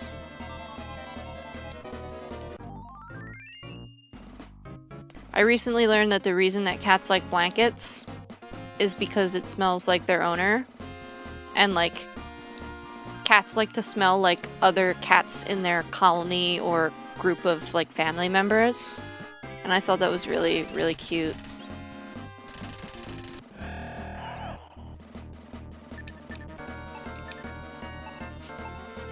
You're a whiner baby about cutting your nails, too. Yes, I am a cat. This is true. I'm a very famous internet cat.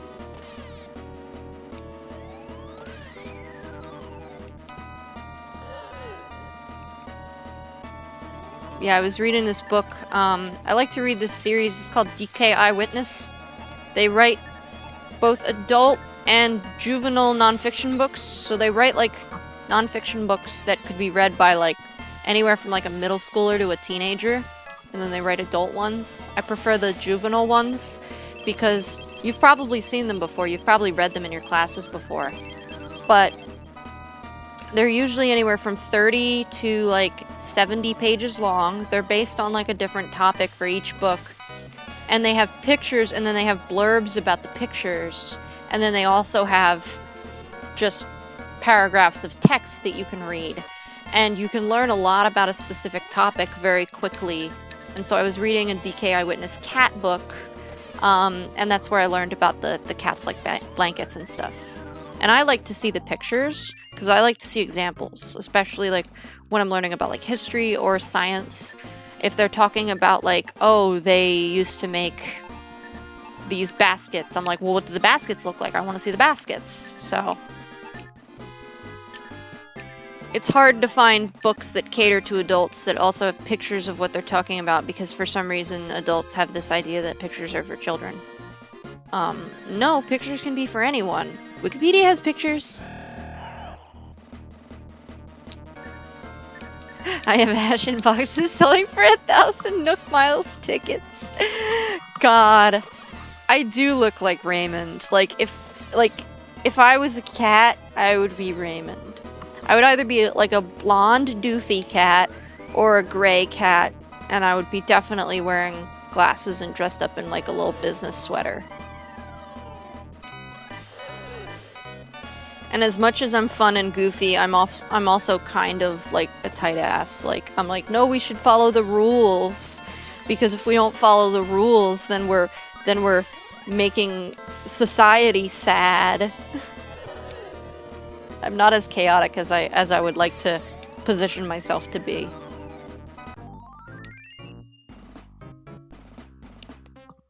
Oh, they should have pictures. That is sad. Yeah, it is sad. Adult nonfiction tends to just be like dissertations written by PhDs, and not to say that there isn't value in that, but it's just boring when you're trying to read for fun. I don't want to read dissertations for fun. I want to read cool books. Let me see if I can find an example of what a DK Eyewitness book looks like. You've probably seen them before. Okay, that Mad Tut is dead. So, DK Eyewitness books. Yeah, see, it even has like a Wikipedia page.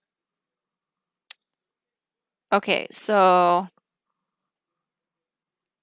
Oh, it doesn't have like any pictures of what the books look like on the inside. Whoa, they were first published in 1988? Has over 100 titles? Yeah, they have like all different types of things. Like they have like all the major religions, like pretty much any animal you can think of. Great musicians, great scientists, the human body, the moon. You can learn about the moon. You can learn about music, dinosaurs, different countries, all kinds of stuff. The universe. That's a pretty intense topic to learn about. Let me see if I can find an example on Google Images and I'll show it to you. Okay, so like here's some books. Here's some books that you can see unlock sources. So you can see here's one on astronomy. There's like Islam, fish. I have the fish book that I took out from the library. Dinosaur. Let's see if we can find like the inside. Oh, prehistoric life. So you can see it's kind of like this on the inside too, but it's got more text and stuff. Castles. And then they even have, some of them have CDs where you can look at more pictures, especially of like different countries and stuff and different animals. Here's one on endangered animals. I want to see like the inside of one, so I can show you what it looks like on the inside. Okay, so here's an example. Here's a really good example of what it looks like on the inside. You can see there's like, oh, it didn't really increase in size. Let me see if I can get it to open up. No? Let's go to Amazon.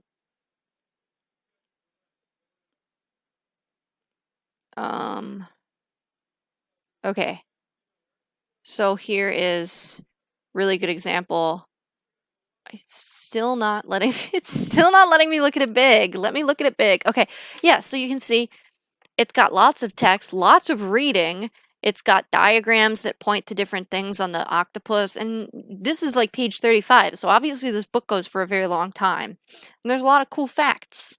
And I think this is helpful for both adults and kids. And so I really like these books, and I've been reading a ton of them. I read a great one on ancient China. I read one about cats.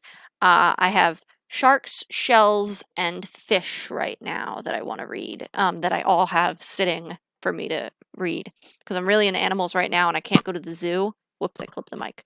I can't go to the zoo right now, which is like one of my favorite things to do during the summer. So yeah, I used to read lots of these kinds of books on fish and dinosaurs when I was younger because I had no books. Yeah, I am at the library frequently now, so I can just get like tons of these books very quickly. And I have access to going to like to requesting books from other libraries also, so that's also helpful. I love the DK Eyewitness books. Definitely recommend them if you want to like learn about a topic, but you don't want to be bombarded with information about it. You just want to like have a good time reading about the, like I would even recommend it like over reading Wikipedia, because Wikipedia sometimes has way too much information, and you're like, I just want to like know like the basics about this. And then like usually, since it's technically a nonfiction book, they'll like put sources and like other places you can go to learn more if you're really interested in doing more, and it's like accessible to both kids and adults, so there's more information too in the back of the book.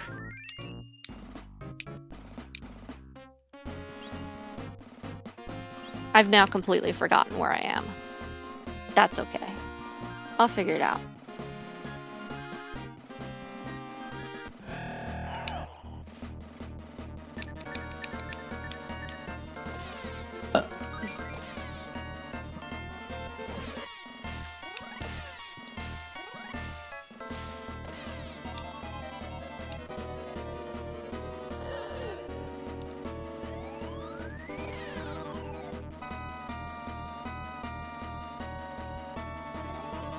Yeah, one of the things I would recommend right now is a lot of the local libraries are putting out more information about how to get things online. Movies, TV shows, music, comics, books and audiobooks. And a lot of them are putting out more resources that you can get online without even coming in, because pandemic obviously.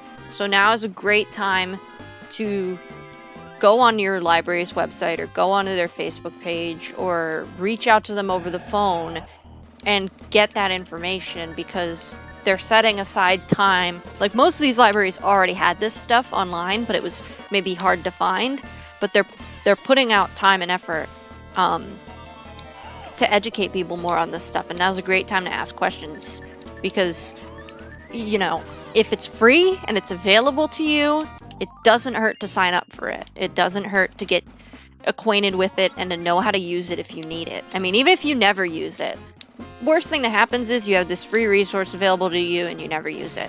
But if you're looking for a book and you don't want to buy it and you can find it for free online and you don't even have to go into the library and you can get it on your computer, on your tablet in seconds, I mean, who's going to say no to that?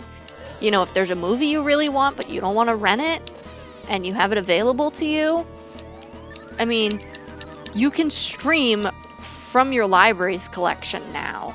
Most libraries that are bigger or mid-sized do that. Even small libraries do it now. So forget paying $3.99 to stream something from iTunes. You know, tap into that resource. Next time you do a research project. I mean, I'm a member of multiple libraries because I have that ability, but it's definitely something you should invest in.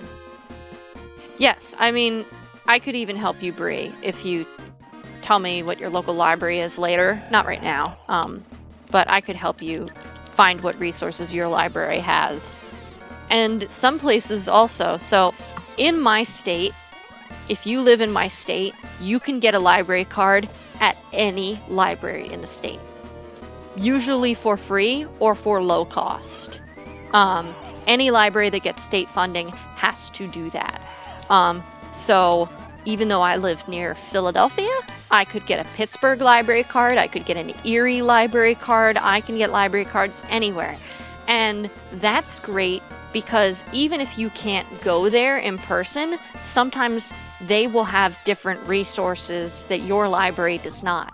So I would check and see if in your area, in your city or your province, if they have any sorts of partnerships like that. If you go to college, see if your college library has anything that you can access remotely. I know that Penn State allows distance learners to actually get things mailed to them for free. you can pick things out from the library and they send it to you. The small one I used is closed, sadly. Aw, I'm sorry about that.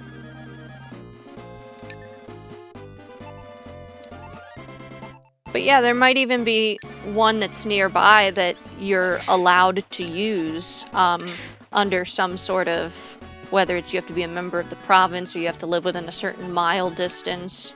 It's worth looking into. Worst thing you find out is that it's not available to you. But the best thing you find out is that there's stuff you can get for free.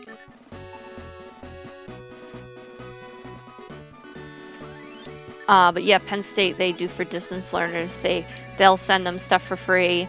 I think you have to pay to send it back. I haven't used it yet. I would like to use it.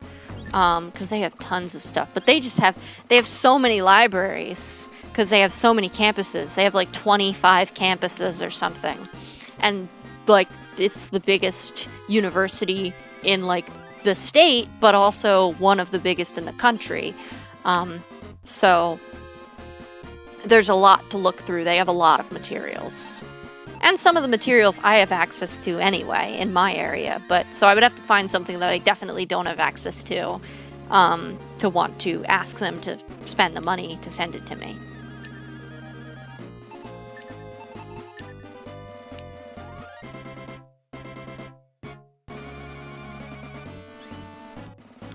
Okay. We're getting back to where I died before, which is good. The other thing is, supporting libraries curbs my impulsive shopping when I'm sad, because I can just impulsive take things out that are free, and if I don't use them or if I don't have time to read them or whatever, well, I didn't waste any money. If you impulse buy a bunch of games and then you don't have time to play them, that's a huge investment, and then you didn't get anything for your money. So it's worth it to me. Plus, you can get games from libraries.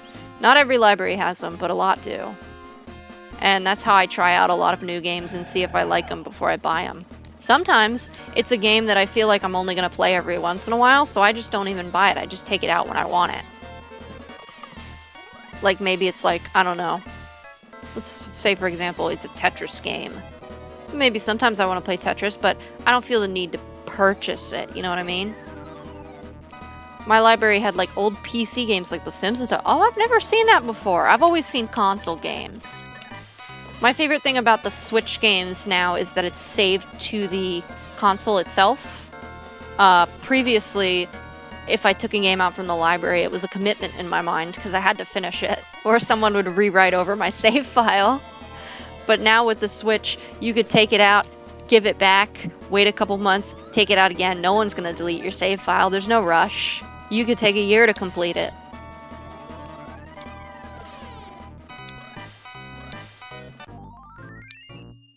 Bum bum. Bum ba-dum. Bum bum ba-dum. Bum bum ba-dum bum. Alright, we're almost to level 4. We're literally steps away from it. And I feel like we're in a really good place. I don't want to jinx myself, but I do feel like we are.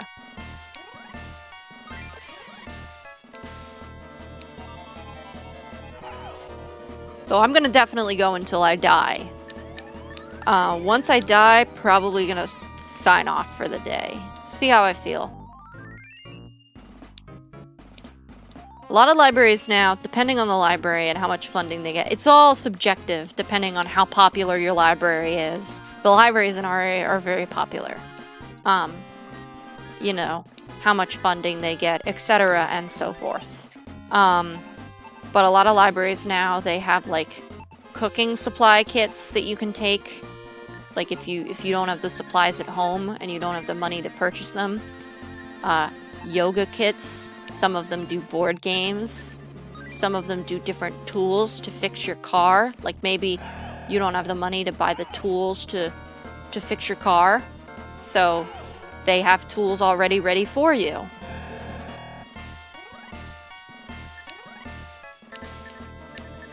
Yeah, the library in my area is actually, the building is rather small, and you would think in the area that it's in that it would be a small town library, but it is like a medium library with the circulation that it does. Popular, I didn't even realize that you said that. So it's very popular in this area. And I think if it was not so popular, it would not be able to have as many cool things. A lot of libraries in America now are doing museum passes too, which I don't know if that's a thing that other countries are doing, but the museums offer different library passes, sell them for a price, so maybe $200 for the whole year, and then they let the libraries borrow them out to patrons for however long the library gets to decide.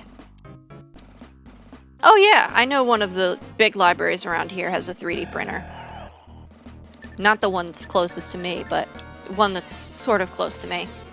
They have a room where you can film, like for YouTube and stuff, like vlogs, and then equipment for you. You have to stay. You can't take it out. But if you needed to like film something for a college video, you could do that. You could just borrow it, and then they have like everything you need to transfer it to your computer and all that fun stuff. Meeting rooms. Lots of cool stuff. I think that the nature of a library is changing. And that's why I find it funny that you see all these things saying that libraries are dying. Because while book sales are dying, I don't think libraries are dying. I think that's a very corporatist mindset, because they don't realize that the nature of libraries, one, is changing, but two, also, a lot of those people don't even heckin' go to libraries, so how would they know what's going on? They're going off of book sale numbers, and book sale numbers don't indicate library circulation numbers at all. You could have a book that sells terribly and circulates like crazy at a library. Oh yeah, there's a library around here, not where I live, but it's in another county nearby that's getting a drive-through. Drive-through library books. And they're getting a cafe. That's how popular they are. They're getting a whole new building, and it's getting a cafe and a drive-through. Because people, they come and they stay all day. People use libraries for research, people use libraries to write books, people use libraries for the computers and the printers. They use it for all types of stuff. And they use it for movies is a big one. I would probably say, when I go to libraries, I see about 50% of the people use libraries exclusively for movies. And that's why I say that book sale numbers don't indicate library circulation numbers. I know a lot about libraries.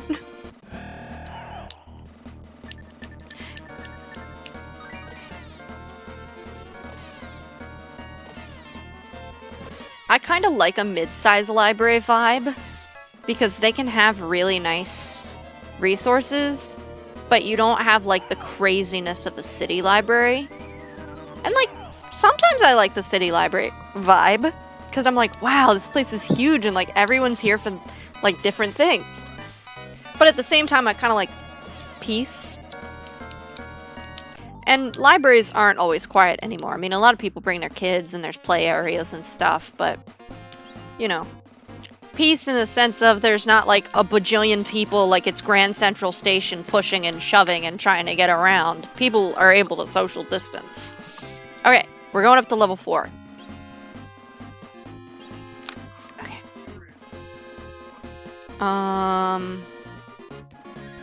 Okay. So we're gonna go around here.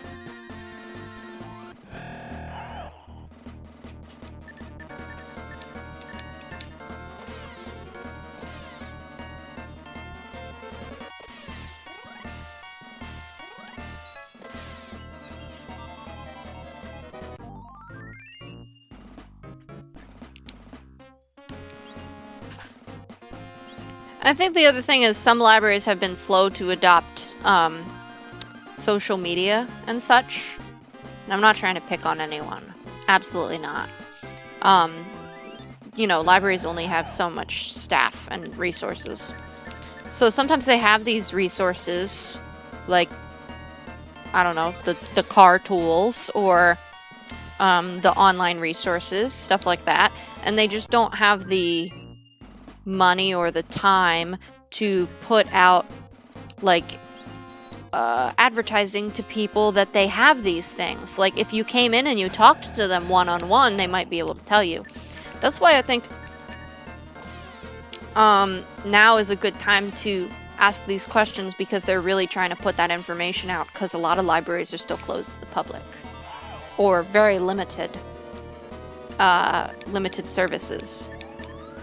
So, like, when you call them, they may be a little less busy, and they may be able to answer your questions about things like this. Not every library has a website either. Some libraries do, and then you can go on the website and you can find the information yourself. Okay, we're in a new spot, so I have to focus a little bit. Okay, to the right, there's some stuff, so I'm gonna go to the right real quick.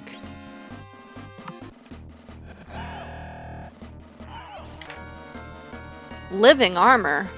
Huh. Is that like the Hell Knight, or is that like the Living Dead? Oh, it's like the Hell Knight. Okay. I'm gonna take out the Necromancer first, because I know he's gonna call for help. I'm gonna see if Milo can do a D-Soul on the Trolls, and Pyrrha's gonna do a Blaze on a Necromancer.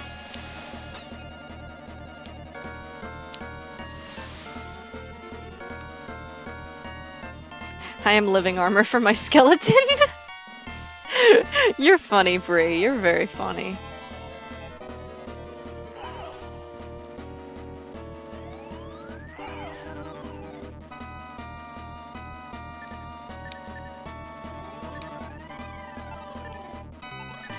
You know what? I'm just gonna go all out and use a blaze that attacks everyone.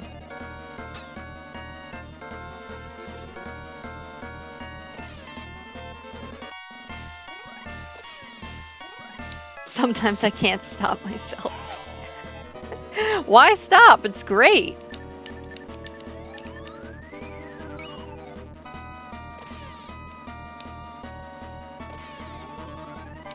Okay, cool. Dun dun dun dun dun dun dun dun dun dun dun.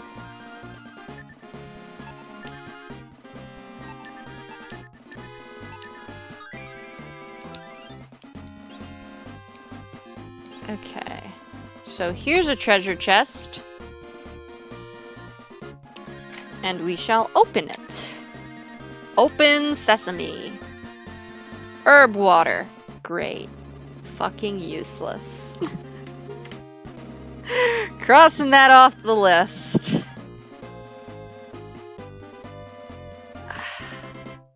Herb water. Okay.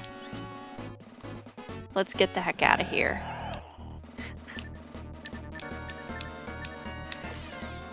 Yeah, I'm so excited for this useless item that I can't figure out how to get to work. Yay.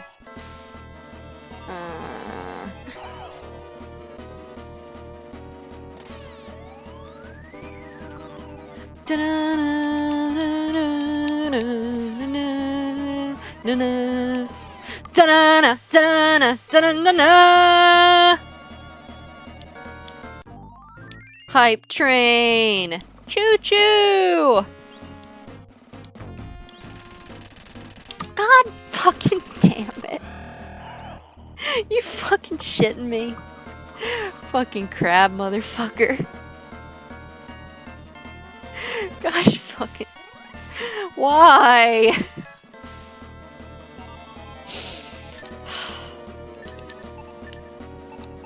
Can I lightning bolt him? Would that be helpful? Crab versus lightning bolt. That didn't seem to be very strong at all.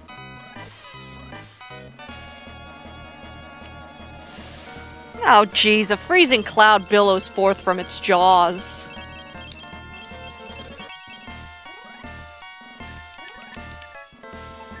Maybe fire? Maybe fire? Oh, that crab's on fire. It didn't do any-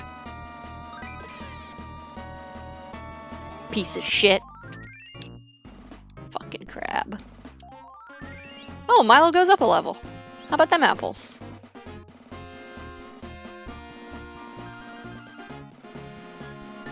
Okay, let me heal myself.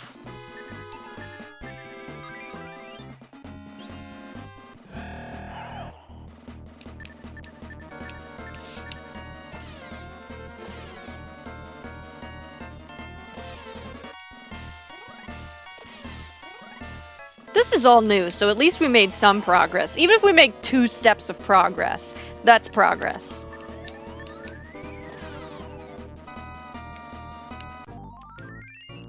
You know what this game reminds me of? Mount fucking Moon. Okay, so story time. I was not a Nintendo kid. I was a Pokemon kid. But see, I did not know that Pokemon had video games when I was a child. All I knew was it was the Saturday morning cartoons, and there were toys everywhere, and I had all of them.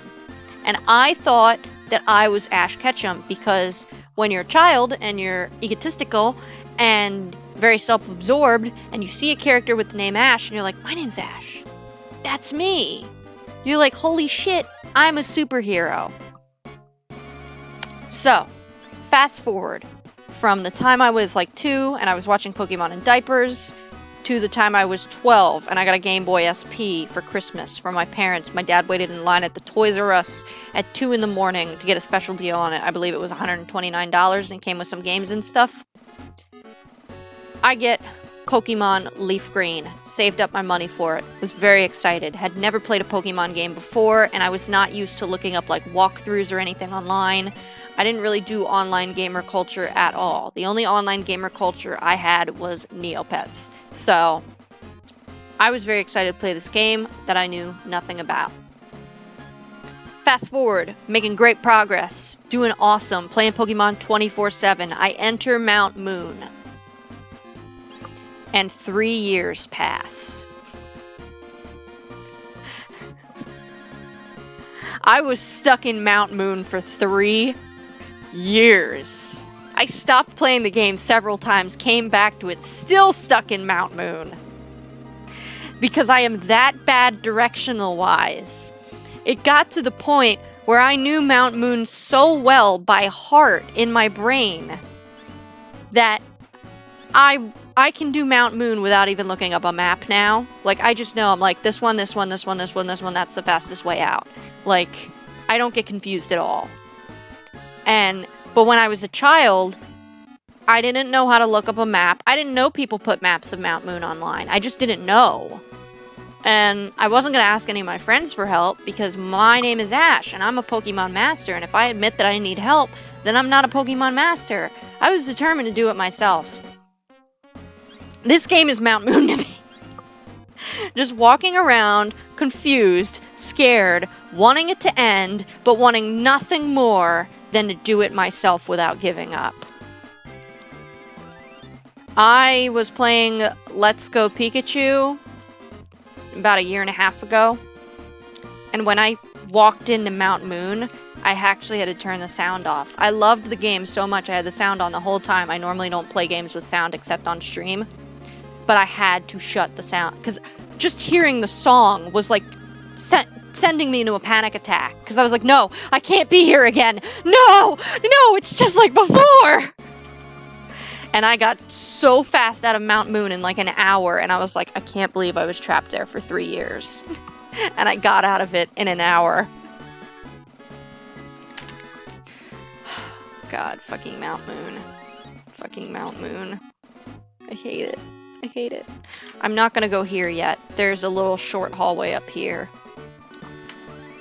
I'm like depressed just thinking about it. God. Gonna need therapy over Mount Moon. Okay, to the left there's nothing. To the right, there's more. Let me mark myself on the map.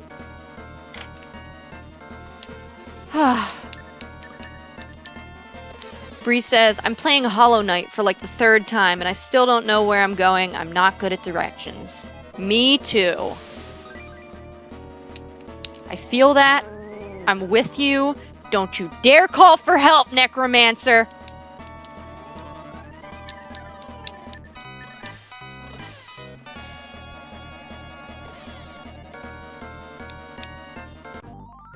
God. Fucking Mount Moon.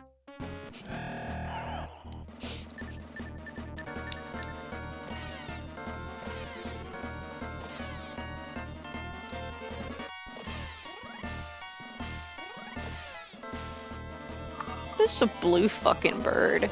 It's just a blue fucking bird. Okay, it's gone.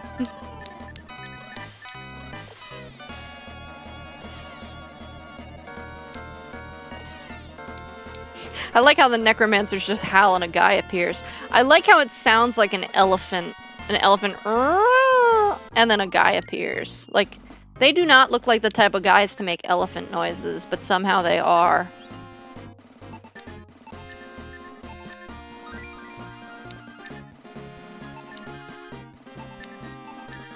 I'm surprised we still have a lot of magic points. Okay. So we're going around here. Whoops, I clicked out of the window. Forward. Oh, we're gonna get our magic points sucked straight out of our bodies. Griffins. At least we don't have to come here next time. I just want to get the item that's at the end of the hallway. I think this is the item that I wanted for Pyrrha. That I've been waiting like forever for.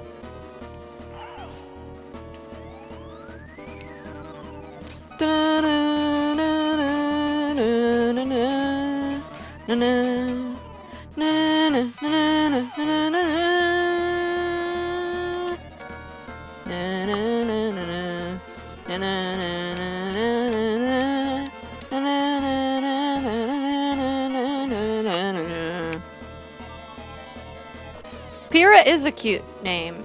Cool name, sorry, cute name. I think it's supposed to relate to the fact that she does like a lot of fire attacks and she has a fiery personality. Like Pyre.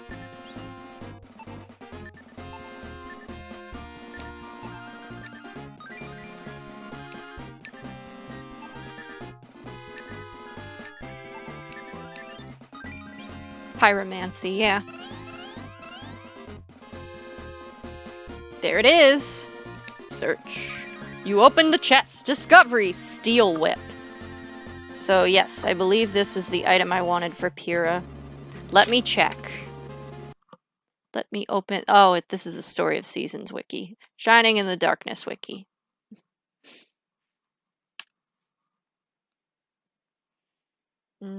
Weapons? Oh, I didn't mean for it to be so large. Okay. So, Pyrrha currently has Thorn Whip. This is something that we have covered previously, which attacks many enemies. What I want is there is another whip that is better than Thorn Whip that also attacks many enemies, which I believe is this Steel Whip. So, she has Thorn Whip. Where is Thorn Whip? Here it is. Thorn Whip hits entire group 25. Steel Whip hits entire group 35. It's 10 better, and that's good because Pyrrha is not very strong with physical attacks. I would like her to be a little bit stronger. I mainly rely on her for magic. So, but this is good. So let's change out her weapon right now. Oh wait, I have the Steel Whip in my inventory. I have to move it. Yes, it is large wiki for large information. Thank you. Damn it. I didn't mean to hit that button. No! Item. Give.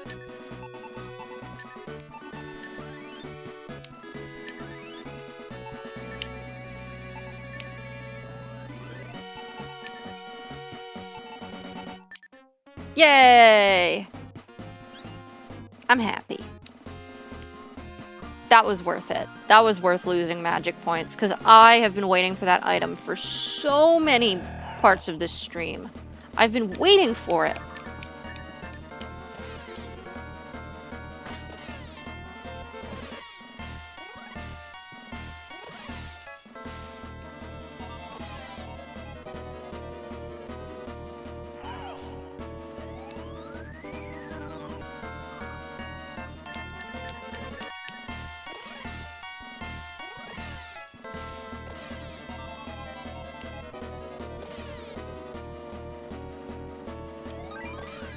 There we go. There it is.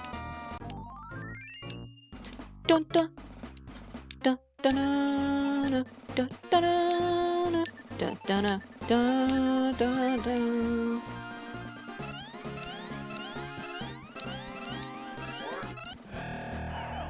Viper with a Y.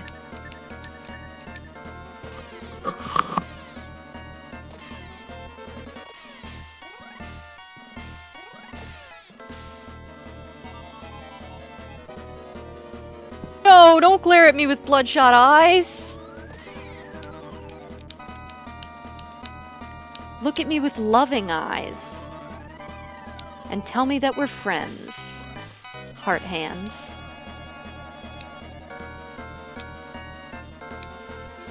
Stop glaring at me with bloodshot eyes.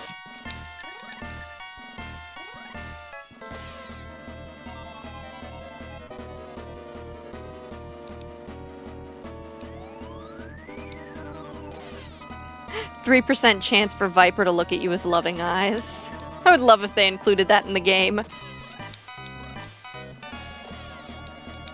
Okay.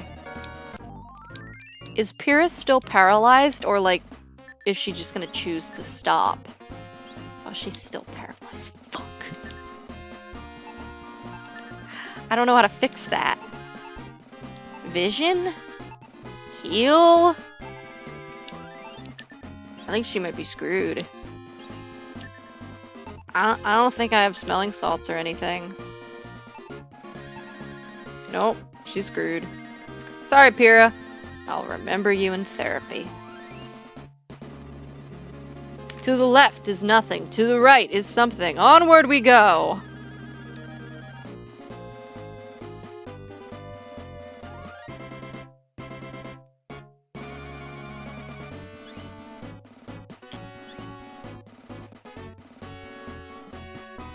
Alright, and now we're gonna go into the rest of the cave, which is down this hall. Of course. Oh, I guess she's allowed to attack now. She's just no longer paralyzed. She just decided she was done with it. Oh, meat zombie. Of course. Dang it! Stop! God, this sucks. This sucks.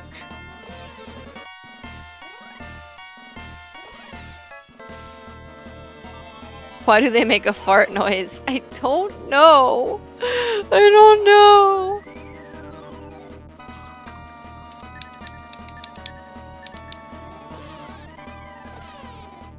At least I can attack the singular meat zombies as a group. I thought they were going to be separate enemies.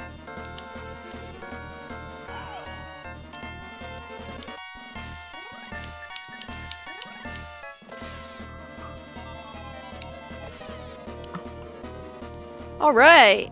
Alright, alright, alright, alright, alright, alright, alright, alright. Now, ladies. Yeah.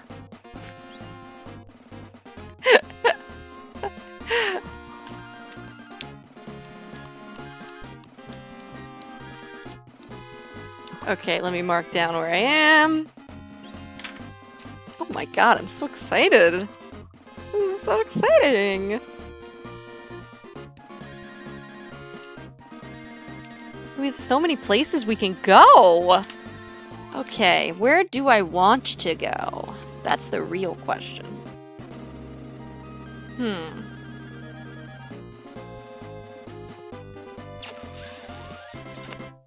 I think I want to explore the next hallway that comes up.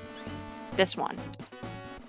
Because if I continue going, it goes like around in a circle around the outskirts of the cave. And there's stuff in the middle that I really want. So, middle it is.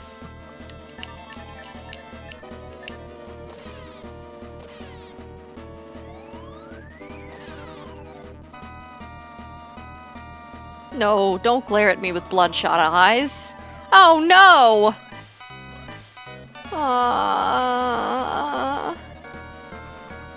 Oh, okay.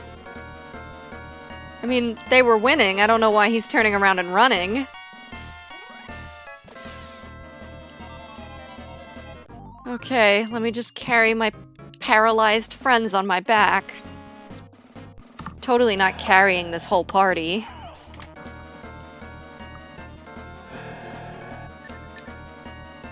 He forgot he left his meatloaf in the oven. Oh! Oh! Oh, Milo's dead! Oh, Milo's straight up dead. That's not good. Oh. You know, now would be a great time to try out that, that water and see if I can get it to work. Oh, fuck. This is not good. Oh, this is not good. Okay, let me see if I can try and use this. I can't. So what was I doing wrong previously that it didn't work? Milo's just straight up dead. He's just straight up dead. Let me... There's gotta be a solution to this. I'm gonna swap the Orb of Truth again for the herb water. Maybe I'm doing something wrong. Item, use. Me, herb water. What? I don't understand. I don't understand. Well, I'll remember you all in therapy. And Pyrrha's paralyzed, so I can't heal. This is great. Or whatever. I don't give a fuck. I don't care. I don't care. Is Pyrrha unparalyzed yet? Oh, she's unparalyzed now. She's decided she's no longer wanted to be paralyzed. Yeah, we're just carrying Milo on our backs. We're straight up piggybacking him through the cave. He's absolutely hecking dead.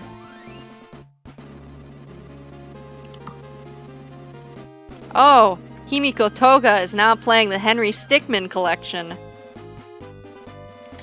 I don't know who that is. People keep changing their names on me on Steam, and I'm like, who are you people?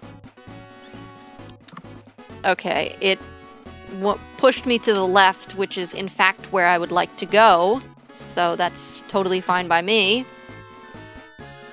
And then we're gonna go to the right, because to the left is a dead end. Oh, meat zombies. How lovely. I'm not upset at all.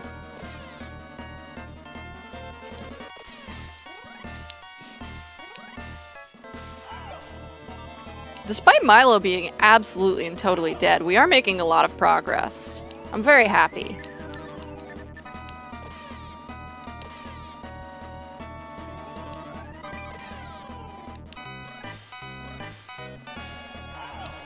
Yeah, I just poured water all over him and he stayed dead.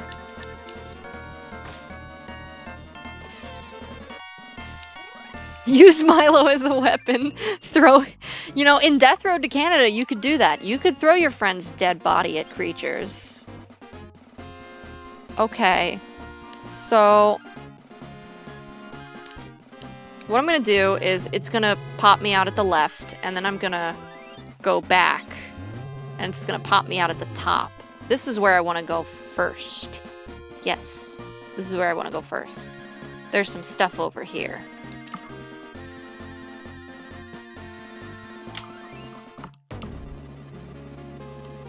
I'm actually doing really well with this cave. This cave is not that confusing.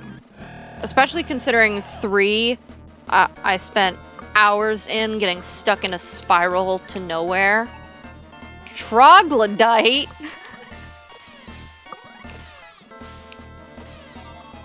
What are these names? Good God. When I'm done with this series, I want to create a highlight of me reacting to every monster in Shining in the Darkness. Oh, God. I probably should have healed. That might have been a mistake. Not happy. Not happy at all. Oh, fuck. I have so many good ideas for highlights video. I probably should have healed again. Uh-oh. Stinky. Poopy. Oh, I'm dead. Oh my God. Oh no. Pierre is so weak. Oh no. This is not good. This is not good. Oh no. Oh no, a freezing cloud billows forth from Troglodyte's jaws. Ah! No!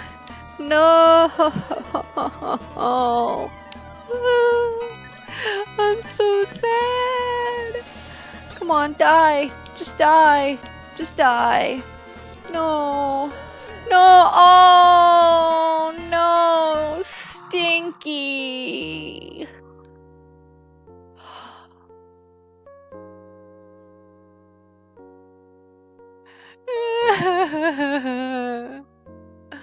Oh, this is what I get for saying we were making progress.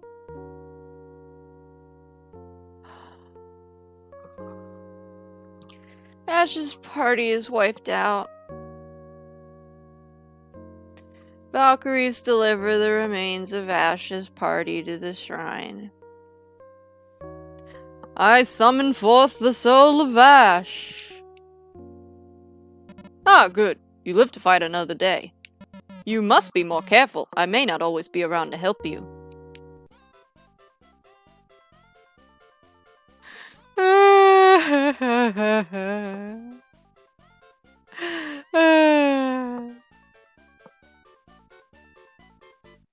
I'm so sad.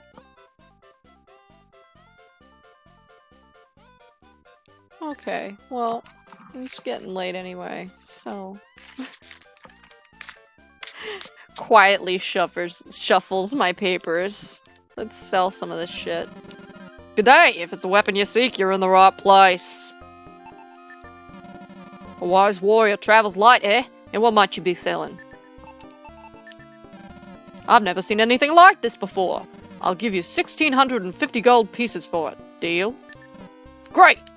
I'll take this next door and make a little profit on the side. Want to sell something else?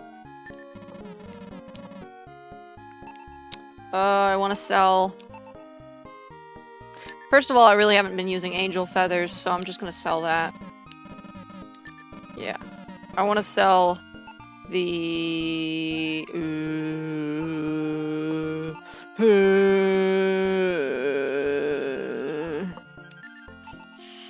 Thorn Whip. I've never seen anything like this before. I'll give you... Wait! How come the whip was worth more than the water? Alright. I think I'll put this in my special deal display. Want to sell something else? No, I'm good. Let me just think, bro. Let me just think for a second, bro. I'm having like a crisis, okay? Okay, so Pyrrha no longer has Thorn Whip. She has Steel Whip.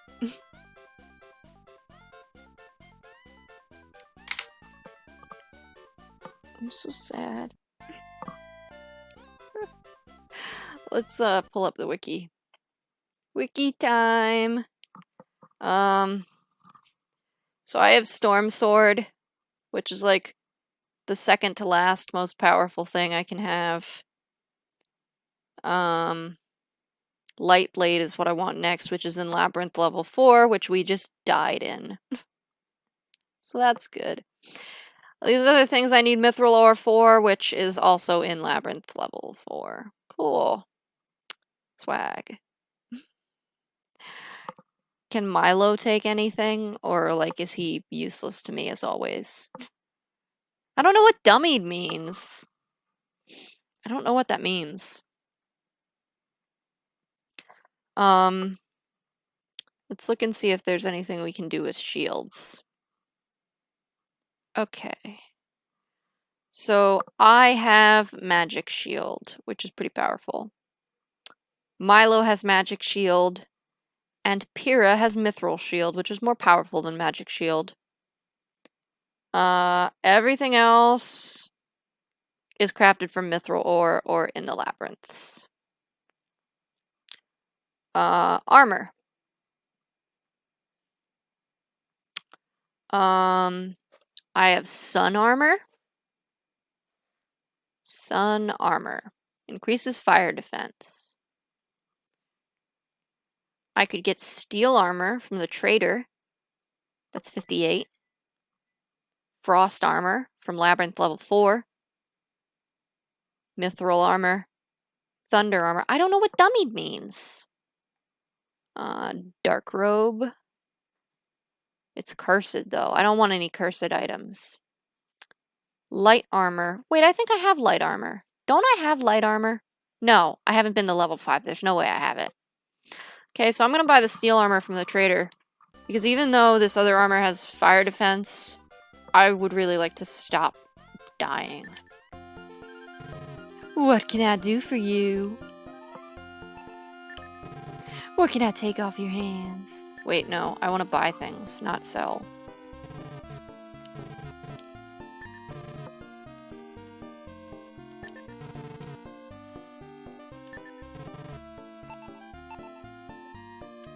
Wait, can my character use magic mail? Yeah. But it's less powerful. So it's more expensive, but less powerful. Oh, probably because Milo and Pyrrha can also use it. And it's like, it can be used by more people, therefore it is worth more.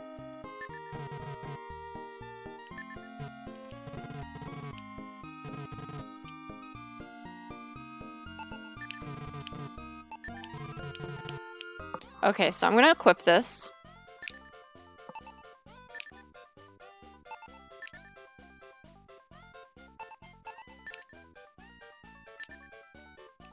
Wait, oh.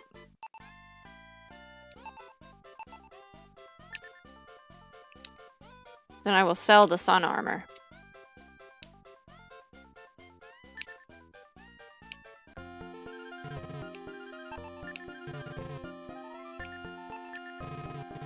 This is not something I usually handle, but I'll take it off your hands. Let me see. 3,750 gold pieces should be a fair price. Deal? Wonderful. I believe I'll sell this to the merchant next door. Want to sell anything else? Can I be of further assistance? I don't know yet.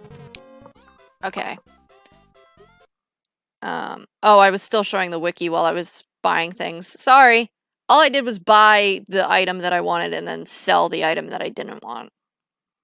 You didn't miss anything. Okay.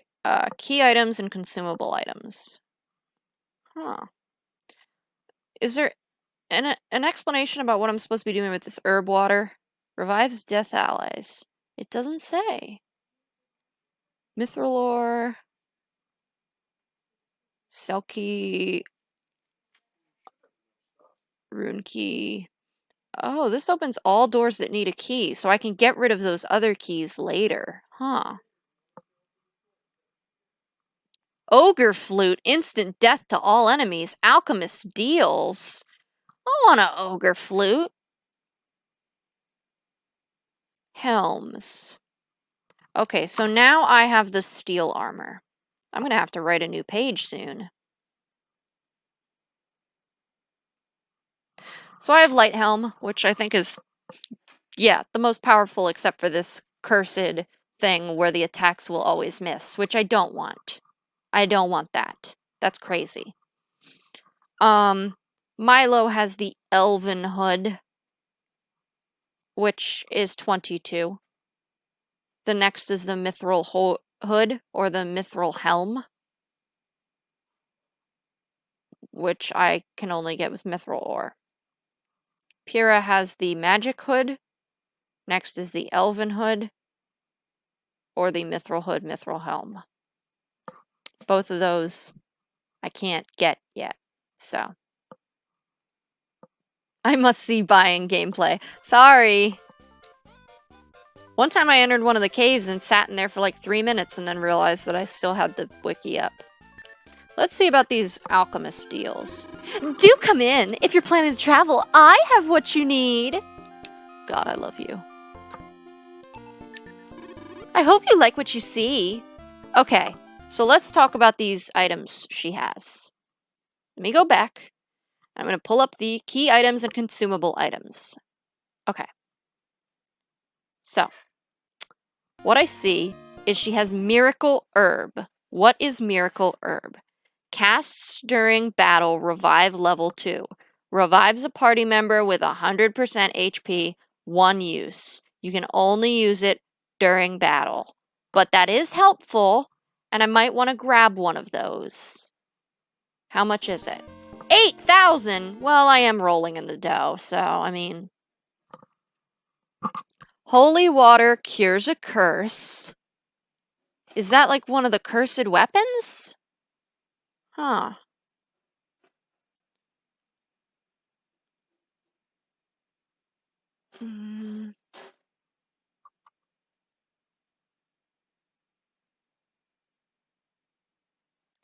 Mithril ore. Wait, she has mithril ore! Did she have mithril ore this whole time? What the? She has what the? But the, I could have had mithril weapons this whole.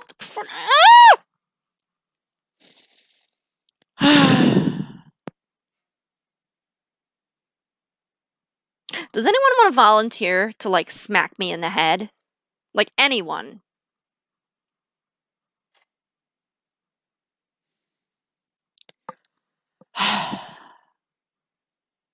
It's fine. I don't care. I'm okay. Did she have that this whole time? Because some of these things say she has them in alchemist deals, but they're not there. So these items must change over time.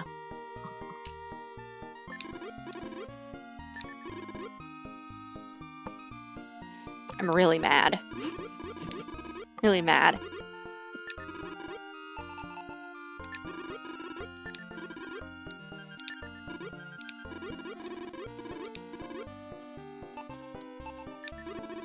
Okay, well the mithril ore is gone, but I can use that mithril ore. So, let's decide what we're gonna do. I'm really annoyed.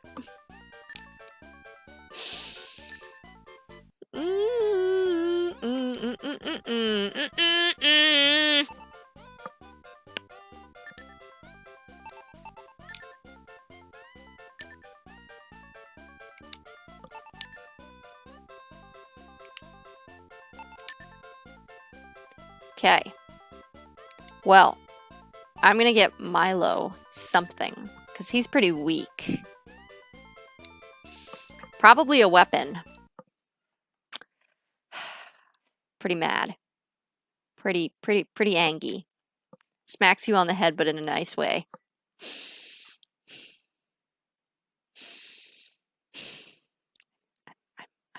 I'm so mad. I'm so mad. I'm so mad. It's fine. It's cool. It's fine.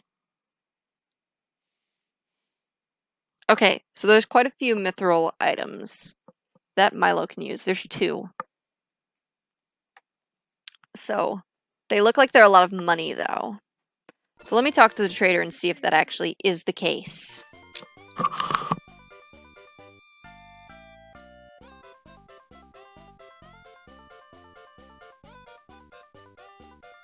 I actually have a save file with all those unlocked. You have to be level 50 before the first one unlocks. Oh, I see those other items from Alchemist Deals. So it's not just me.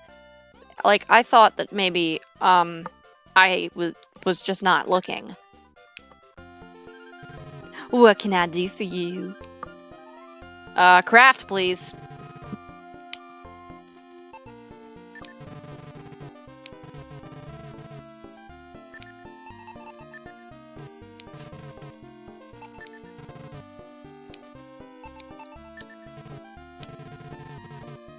$38,000. Okay, I don't have 38,000, but I can easily make that next stream. So I will keep that in mind. I'm putting this on my weapons sheet. Use mithril ore next time to get Milo axe. And I will circle it on my nice scribbly page. I should take a picture of this later and put it in the Discord so you can see what ridiculousness it looks like. Nope, I'm okay right now. No, I want to leave. Okay, so I'm going to buy some healer fruit for next time so that I don't go into the cave.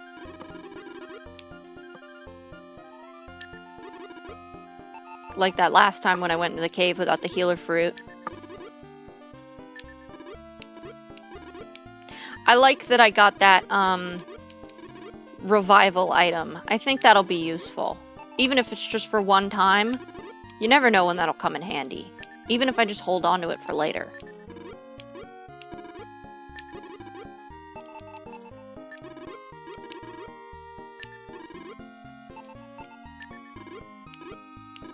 Okay, so getting the last healer fruit. We did make a lot of progress. We got the whip that I wanted for Pyrrha. We upgraded some of our armor and items.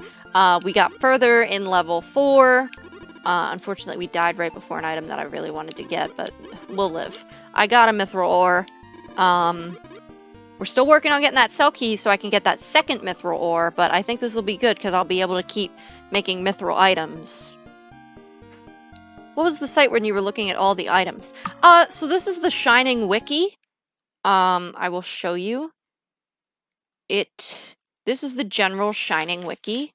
shining.fandom.com/wiki. And if you go to the Shining in the Darkness page, it has all these links for information about weapons, shields, armor, helms, and key items and consumable items. So that's what I've been using to help me with purchasing items, since I made a lot of mistakes in the beginning of the game with purchasing items. I've used that to be helpful. And then I use there's a specific site I use for maps. Shining in the Darkness maps. It is Pixel-Madness. This is the one I've been using. And this one has really good color-coded maps. If you click on them, you can just print this out, which is what I do. I print them out so that I can use them. Because I was not using maps from the internet at first, and it went terribly. So this is better. I make more progress. But they're very nice, color-coded, fancy maps. Oh, let me actually zoom out so you can actually see the whole thing. Very nice. And they have them for all the different floors and such. And it's in a very nice way also that the maps line up with the holes in the floor and in the ceiling. So you can easily flip back and forth if you put them on top of each other and see where you're going to go. So I love this website.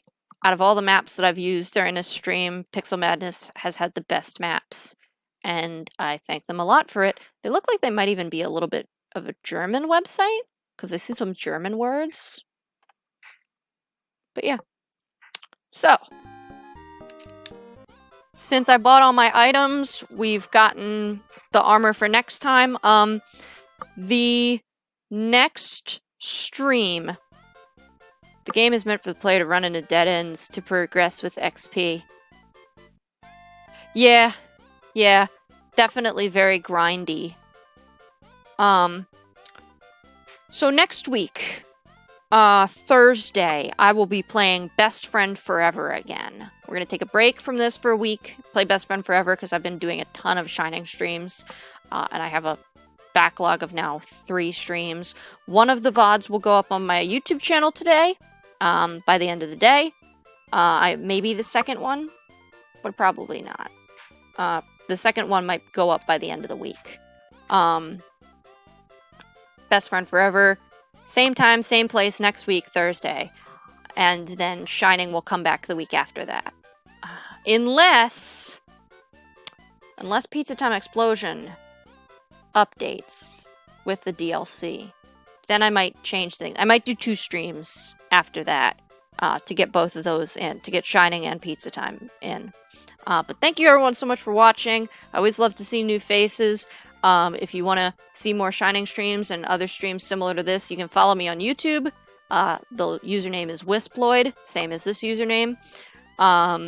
All my stuff is archived on there and in nice little playlists, so you can go through and see everything that I've played before. You can also join my Discord. I will put a link in the chat, since there are new people here, where you will get notifications about when I will be streaming again. I think that's pretty much it. Yeah, that's pretty much it. Thank you everyone so much for watching. If you liked this stream, please like, comment, and subscribe. If you hated this stream, please like, comment, and subscribe. Remember to smash that notification bell to get notified when I go live. And always, always carry your friends' dead bodies to the end of the cave. Bye-bye, everyone. Bye-bye.